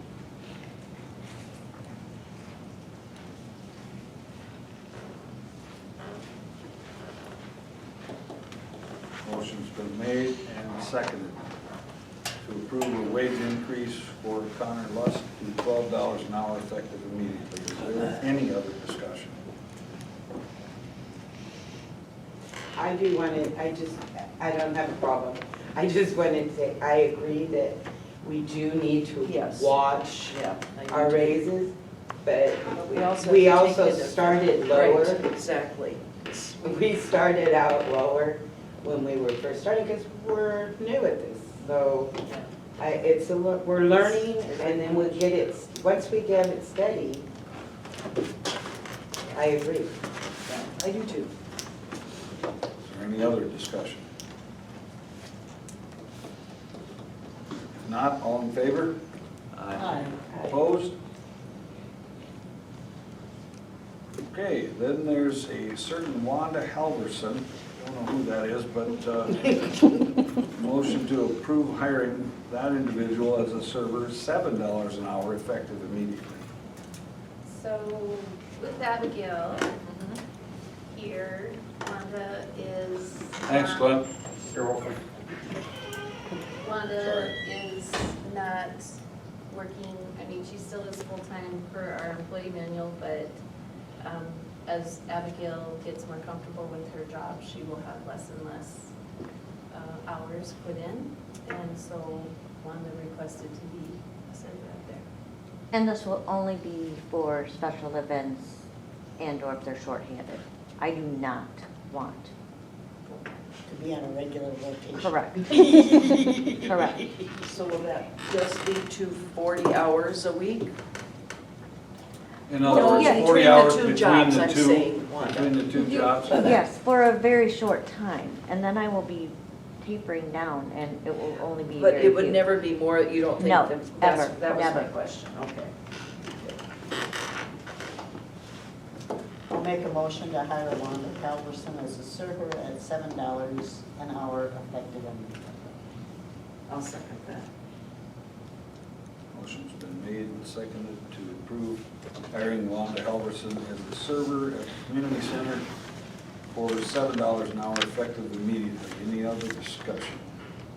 I have a question, it's not about you, Susan. Do all of the servers make 7? No, Who does it make 7? Rhonda makes 9. Why? She's trains the other ones. She's one of them, kind of a manager a little bit. We'll call her supervisory Right. role. And I don't she's- like the word manager. Manager is not She is. acceptable. She is able to make drinks where other servers don't have that knowledge. She monitors everything, make She's sure that. more full-time, she considers. She's full-time, She's yes. full-time. Okay, any other discussion? If not, motion still stands to approve Wanda Halverson server, $7 an hour effective immediately. All in favor? Aye. Opposed? None. Josh Carlson, surplus. So, We're surplusing Josh Carlson. at this point, I'm not sure the status of our previous clubhouse. Right now, we're using it for some storage. We are also using it as a stopping point for restrooms. If there's a golf tournament going on or a large golf tournament, it's kind of a stopping halfway point. But Josh wanted to express an interest. He would be interested in paying $250 for the roofing material, the steel roofing material. When we get to that point of wanting to tear down the clubhouse. Until we decide then. Correct, so we have not surplused it. He just put in a letter of letting you know that he is interested, and he put what he would put in a bid for. And give you a 4-day removal period. So my question then is, we have this discussion, we make a motion, we approve the motion, so on. How do we remember? You don't have to make a motion tonight. If you would rather wait until it's officially surplus, I will pull this back out at that time. That would be my suggestion to all of you, not to put the cart before the horse. What if, what if we decide we want that roof? I'm not saying we will, but we've had a little bit of wind here lately, and if something goes awry, we might need it. Okay. All right, then we'll move to burn permit, American Legion Auxiliary. Would like us to approve issuing a burn permit Saturday, August 6th, 2022 at 10 a.m. For a flag retirement ceremony, sorry. Where do they do that? At the lot? Tractor pull. I think it's the tractor pull area. Okay.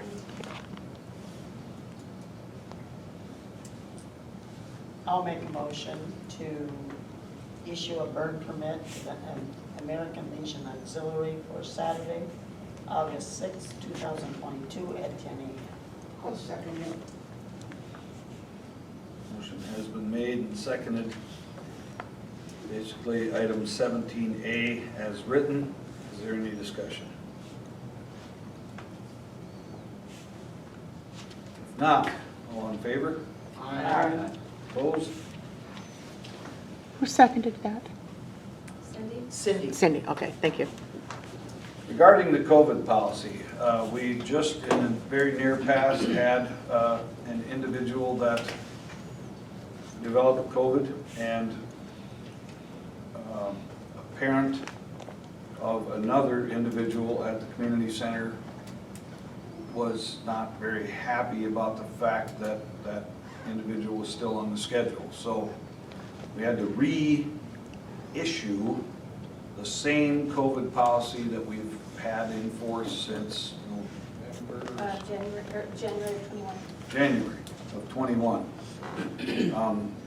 It's it's nearly identical to the CDC guidelines right now, but at least everybody's now aware of what those guidelines are. The difference is, our policy in January of '21 was a 10-day period, and the CDC is now 5 days. With the way it's written, if you test positive, you have to quarantine for 5 days until you're 24 hours without any kind of a fever or any symptom, at which time you can return to work, as long as you wear a mask for 5 more days. That's what the CDC guidelines are. That's not what we have on paper. Ours are more strict. It's 10 days of quarantine. So I don't know whether you would like to make a motion to modify that so that it is conforming to the current CDC guidelines. No problem. Just a little bit of editing and we reissue the documents to everybody. And I mean, there's one somewhere in this office, they've got the information that's current. And that needs to be disseminated to every single, I mean, Lonnie, even though he's only got one person in his building, he needs a policy. I say we modify it. I think so too. Now, Clint did offer a comment on that.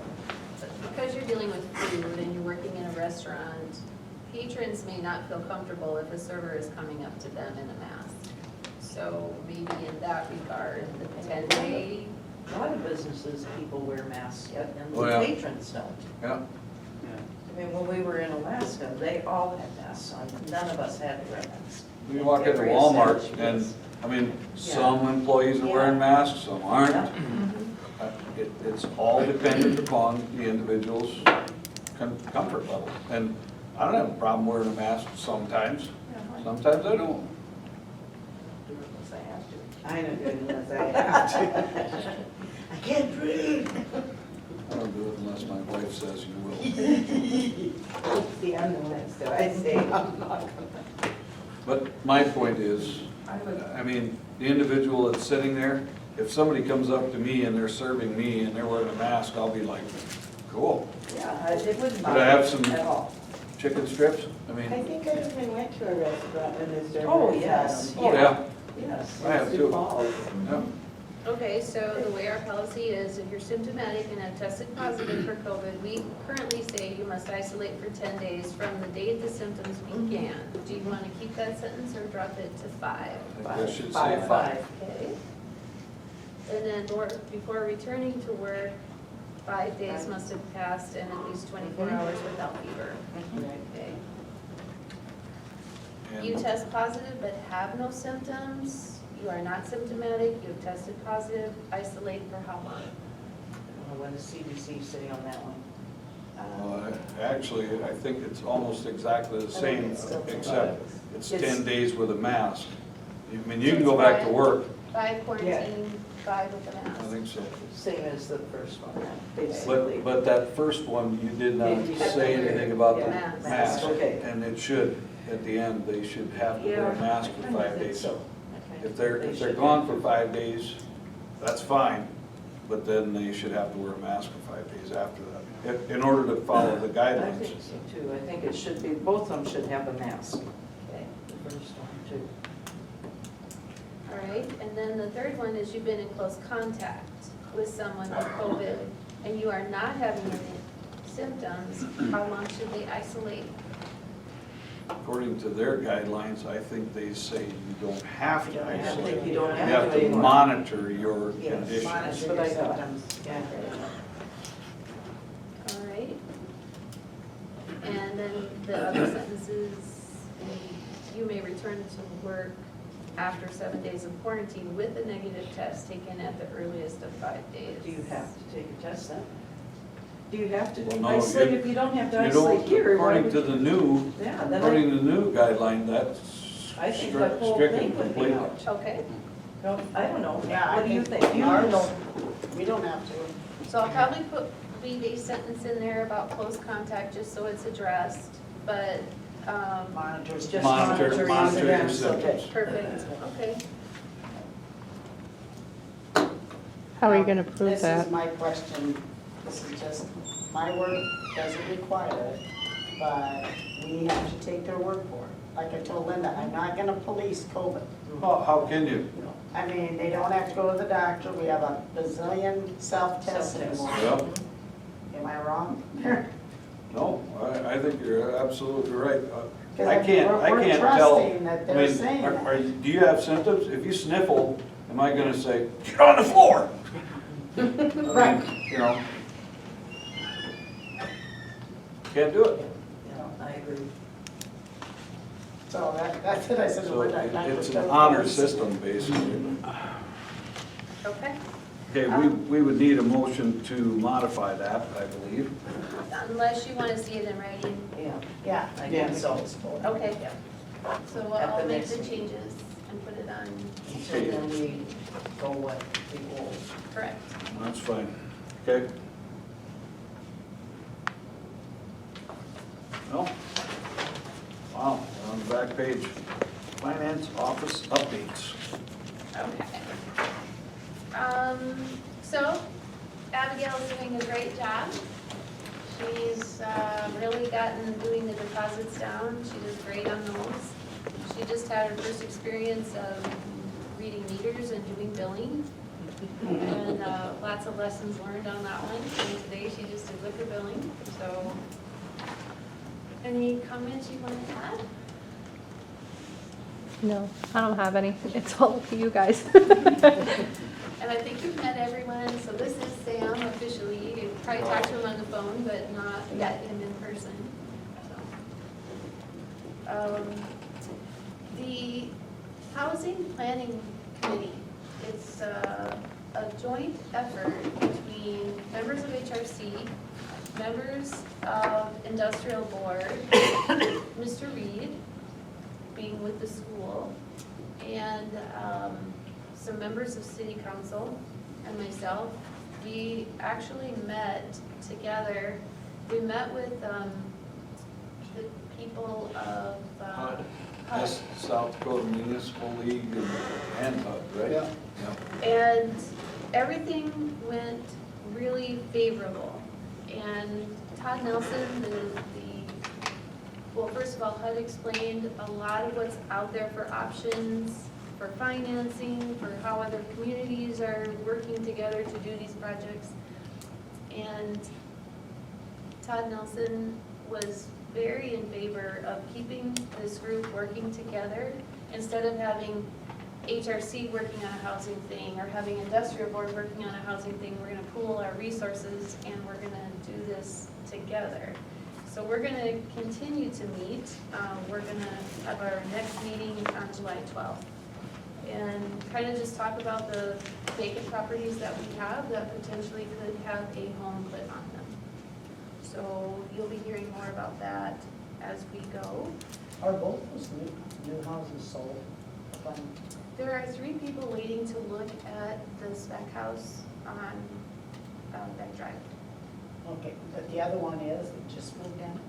Yes, that one's a private individual. That one already is, so it's just one that's. It's just one. Okay. Yep. Just moving in. Yep. The elected officials class, Cindy is gonna go to that, so that will be a great experience for her. She will learn a lot. And July is the beginning of budget month, and just so you know, the question that went around on the listserv is cost of living is probably like a 8.5% right now. I'm not exactly sure, and when I meet with budget committee, that will be something that we will be talking about. But because salaries are the biggest thing in all of our different committees.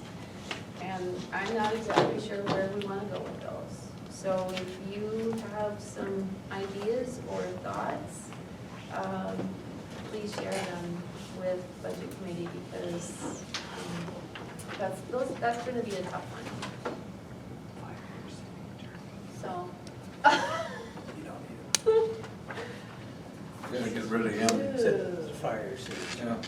said, So, anyway, that's what's going on in my room. well, the cost of living has gone up, and it's gone up for everyone, and so I guess we all have to realize that and deal with it. But So we don't normally do what the cost of living, okay. But, you know, I know traditionally how it's far we been, behind. I know. Of the years Well, that I I've just got mine from the federal government at some point too. From the federal government. So we got for our program. I think my last one was 1.25%, even though 3 is the norm. Yeah. So this is gonna be an interesting budget. Yet again. So there's nothing that says we have to follow the guideline, it's just the guideline. So, in fact, we probably just can't. So. How about warrants? Now, there's a document that you got that's in written form, copy, has to do with a number of different costs pertaining to the wastewater. So I had to wait for our bond to close. And so again, I apologize, this wasn't computer generated, but we shut our machines off this afternoon thinking we might lose power with the wind, so. So we do have the cost of the bond, which is always 1%. So Meyer Henry Sargent is $37,100. Geotech did our soil borings down on the wastewater plant area, and their bill is $5,400. And then Banner Engineering expenses. Now, I thought I had paid all of the 2021 that I knew by year end, and Tanya said for whatever reason, August didn't get paid. So I don't know if I just didn't get that email or if it went to spam or whatever the case was. So that's why that 2021 was in there. And then December I didn't get until January. So Banner Engineering expenses at this point is $145,557. These will all, pending your approval, these will all be bids for invoices that I will submit so we can start doing a draw on our bond that's closed. So. So it's not like it's coming out of the general fund? No. Not yet. It's all part of that process of our funding package. But we need a motion in order to approve those funds, or those payments. I'll make a motion to approve paying wastewater warrants, Banner Engineering for engineering services in the amount of $145,557, Geotech for soil borings in the amount of $5,411.50, and Meyer Henry Sargent for bond preparation in the amount of $37,100, totaling $188,068.50. I'll second it. Motion has been made and seconded to approve the paying of the wastewater warrants as per this sheet that each one of you has. Is there any discussion? With this Banner Engineering, are they gonna keep charging us now that if we don't, everything is kind of on hold, it's not? I don't know, does she charge for like tonight? I don't know that she would charge for tonight, but part of her bid was to be here for the pre-bid meeting, which she was here, and then to receive the bids, which was all part of their package. But as far as presenting this information to the council, she doesn't charge like an hourly rate. It's just part of the process. Once we make the next step, there will probably be some engineering costs incurred. What was the total amount again, please? $188,068.50. Okay, thank you very much. Any other discussion? If not, all in favor? Aye. Opposed? How about June warrants? I'll make a motion to approve June warrants. I'll second that. second to approve the June warrants. Any discussion? If not, all in favor? Aye. Opposed? And July meeting date change. There is a conflict on Monday night, the 18th, so I'm asking to move the meeting to Tuesday night, the 19th at 6 o'clock.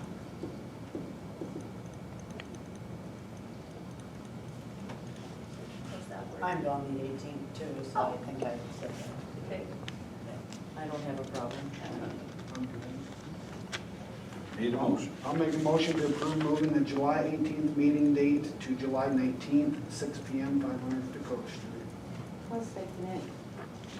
It's been made and second to approve moving the July 18th meeting to July 19th, 6 PM, 500 Dakota Street. Any discussion? If not, all in favor? Aye. Opposed?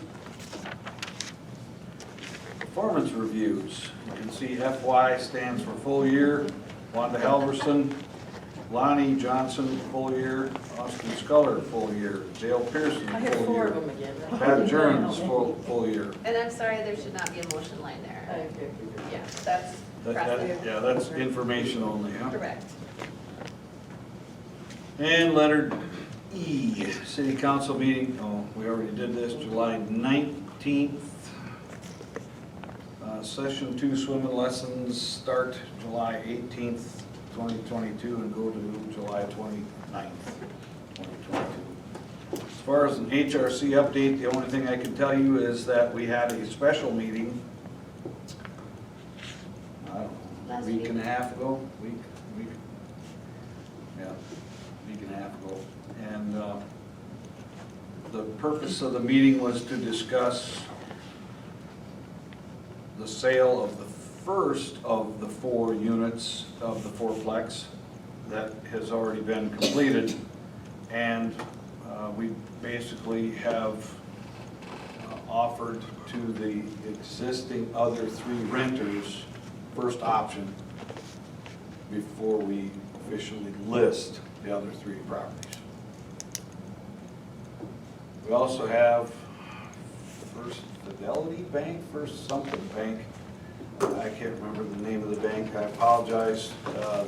They have graciously offered to assist us in purchasing a governor's house. And they are offering a completely free lot in Alcester. Basically, they purchase the lot and they just give it to us. They just grant it to us. And that lot is 205 Broad Street, which is basically just north of the fence that is just north of where the roll-offs are, when we park the roll-offs right on the corner of Broad and Second. So that's it's actually 3 lots, 75 foot wide front, and it'll be a nice governor's house there with a full basement, and I believe the North of the fence, you were gonna put a governor's house? 3-bedroom, and the basement will have 2 egress windows, so in essence, it could be eventually a 5-bedroom home.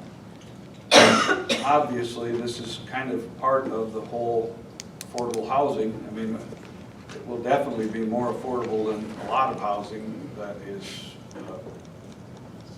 new. However, there are limitations with the governor's house. Individuals have to meet certain criteria in order to be able to purchase.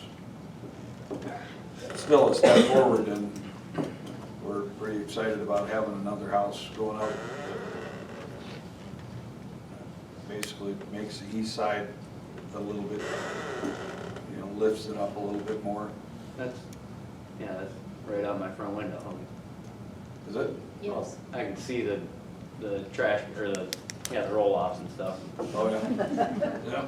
I'd have a nice looking neighborhood. Yeah. So how does, you said that this first, whatever bank wants to buy this land and give to us, like, what's in it for them?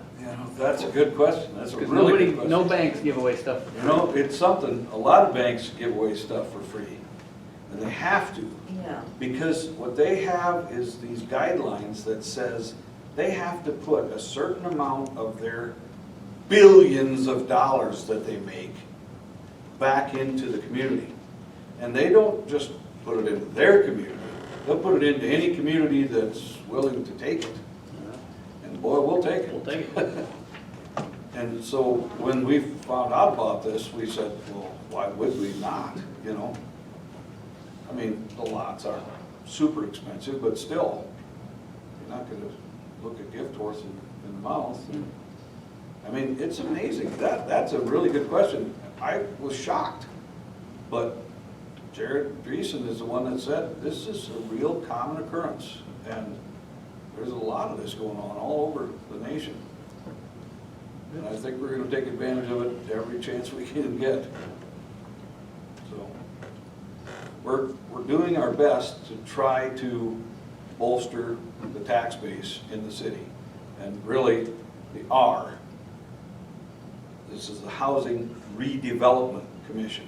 That's what the HRC is. That's what we're trying to do. We're trying to redevelop this community and continue to develop the community. So that's all I got. I don't know about Union County Fair. Well, I don't know. Does anybody have any questions or anything regarding the HRC? If not, we'll go on to the Union County Fair update. I don't know if there's much to update. No, I think just spread the word, people need to attend.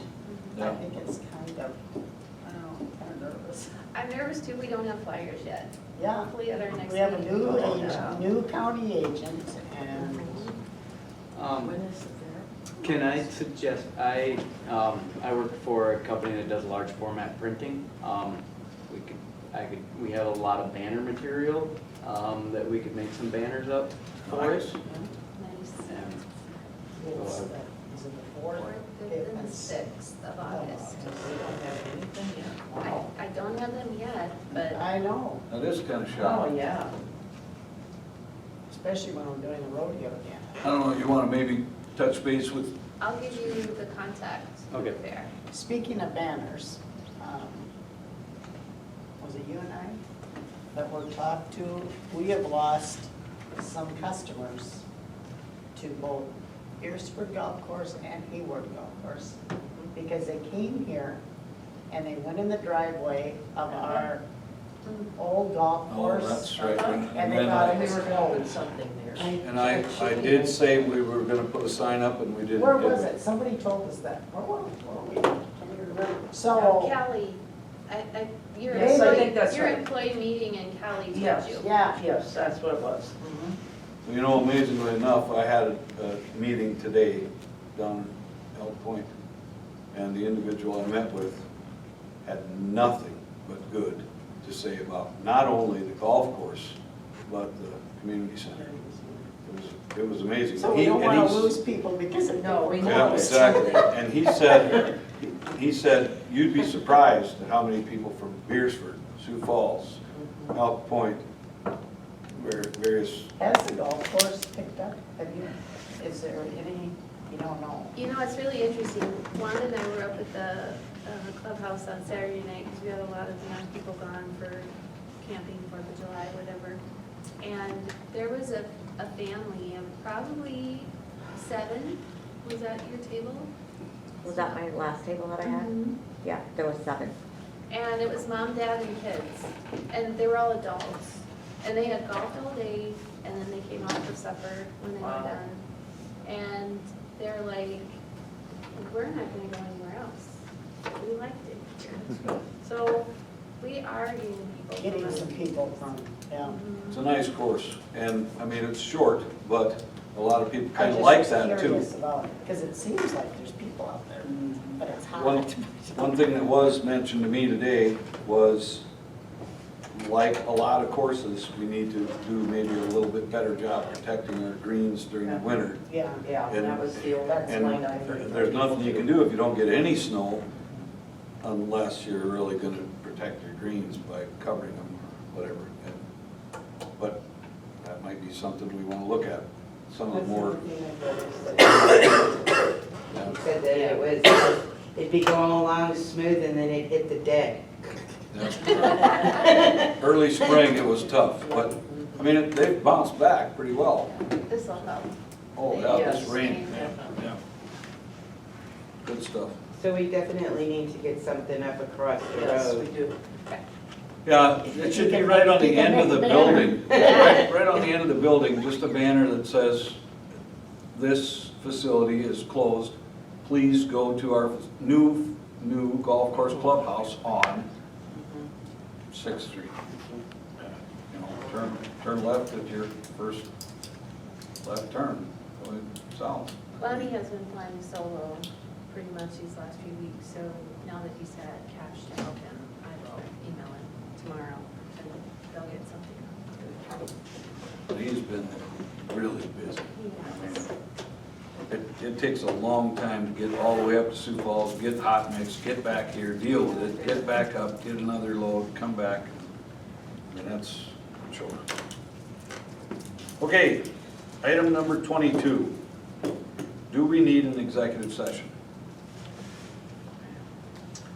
There is one thing I want to talk about. that you're never Can we just talk about it? I mean, what's the worst? I'm all right with us talking about What's it. the worst that'll happen? It was in the community center, the POS system, we have got to get it.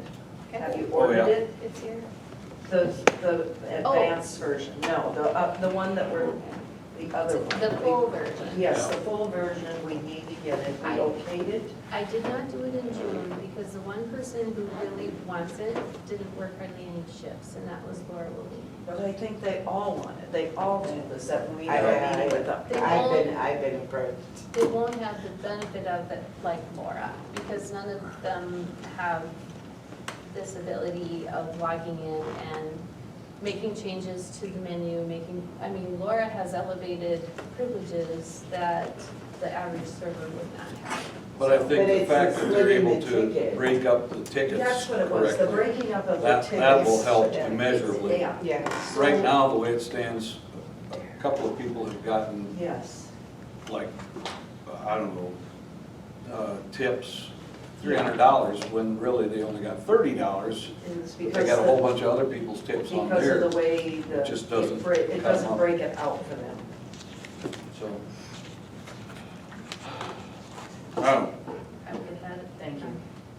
Okay, that was all I had. I just, Oh, and the other thing is, the event that's next oh, yes. Friday, what is that? 15. 15th. Is it FCS. Saturday, is it Friday or Saturday? Friday. FCS golf Yeah, tournament. that's it. So how are they serving that? How's it? Buffet style. So Clint will be involved with that, correct? Yes, it'll be chafing dishes, because it's 275 I people. know, that's a lot of people. There's a And then- caterer. It's us. So do you think we can be open? How, first of all, nobody will probably come, because there will not be a place to park. Because we had that with, what was it that we had, that other golf tournament? Horizon. People turned away because there was no place to park. We are gonna have a meeting tomorrow with FCS to know more of the details. I do know supper is being served from 5 to 7. Golfing starts at noon. And it's kind of, people can come and go as they please, From 5 to 7, but being FCS is paying for it all, that Landon felt like golfers probably wouldn't leave after they got done golfing, they would just stay until supper starts to get served. So, Yeah, I would bet they will too. So you don't know what they're having. I don't know that Landon has secured the menu correct. So we have a meeting tomorrow at 1 o'clock with FCS. So was Clint involved with that or no? I don't know, Landon arranged the meeting. Probably Because should if be. he has to cook it. Yeah, he should be involved in it, yeah. I think. I think that anytime he has to Provide cook, food, yeah. he should be involved. well, and the other thing is, I know that they immediately go to the whole, we gotta close down the kitchen, we gotta close down the grill because we're doing this. I don't agree with that. Yeah, this one's not a plated meal, so it is, like I said, the chafing dishes, and he's got 4 in the kitchen now with himself. Sam. I think we need to be open every minute that we can be open. I think we need to capitalize on the ability to help pay for that property and upkeep, et cetera. I mean, like you said, the parking lot's probably gonna be full, which turns away a lot of people. I mean, that's just, you only got so much room for people. Right. But there's still, I mean, people walk in, whatever, wanna walk into the clubhouse or whatever, should be able to. You know, the same thing happens at Culver's on 10th Street in Sioux Falls. I mean, you drive up to Culver's and there's 17 cars in the drive-up. Do you stop and wait, or do you just drive right on by and go to Burger King or whatever? I mean, so But if it you really happens want all the Culver's, time. you'll wait in line for Culver's. Yeah, if you want that prime rib or whatever you're after, you're gonna sit there. Park on the street, Well, I park at wait the school and walk Chick-fil-A. across the. Yeah, you do it Chick-fil-A. I love Unless you go Chick-fil-A and inside, you I gotta wait go- there. Or go inside, it's twice as fast. I mean, I know it is, but I like waiting. Oh, okay. But also, like you mentioned, it should, I mean, should consult with, you know, Clint and Yeah, make I sure think that so that's a feasible thing with that many people and I that much know, cooking. you know. yeah. That it's not gonna completely overwhelm staff.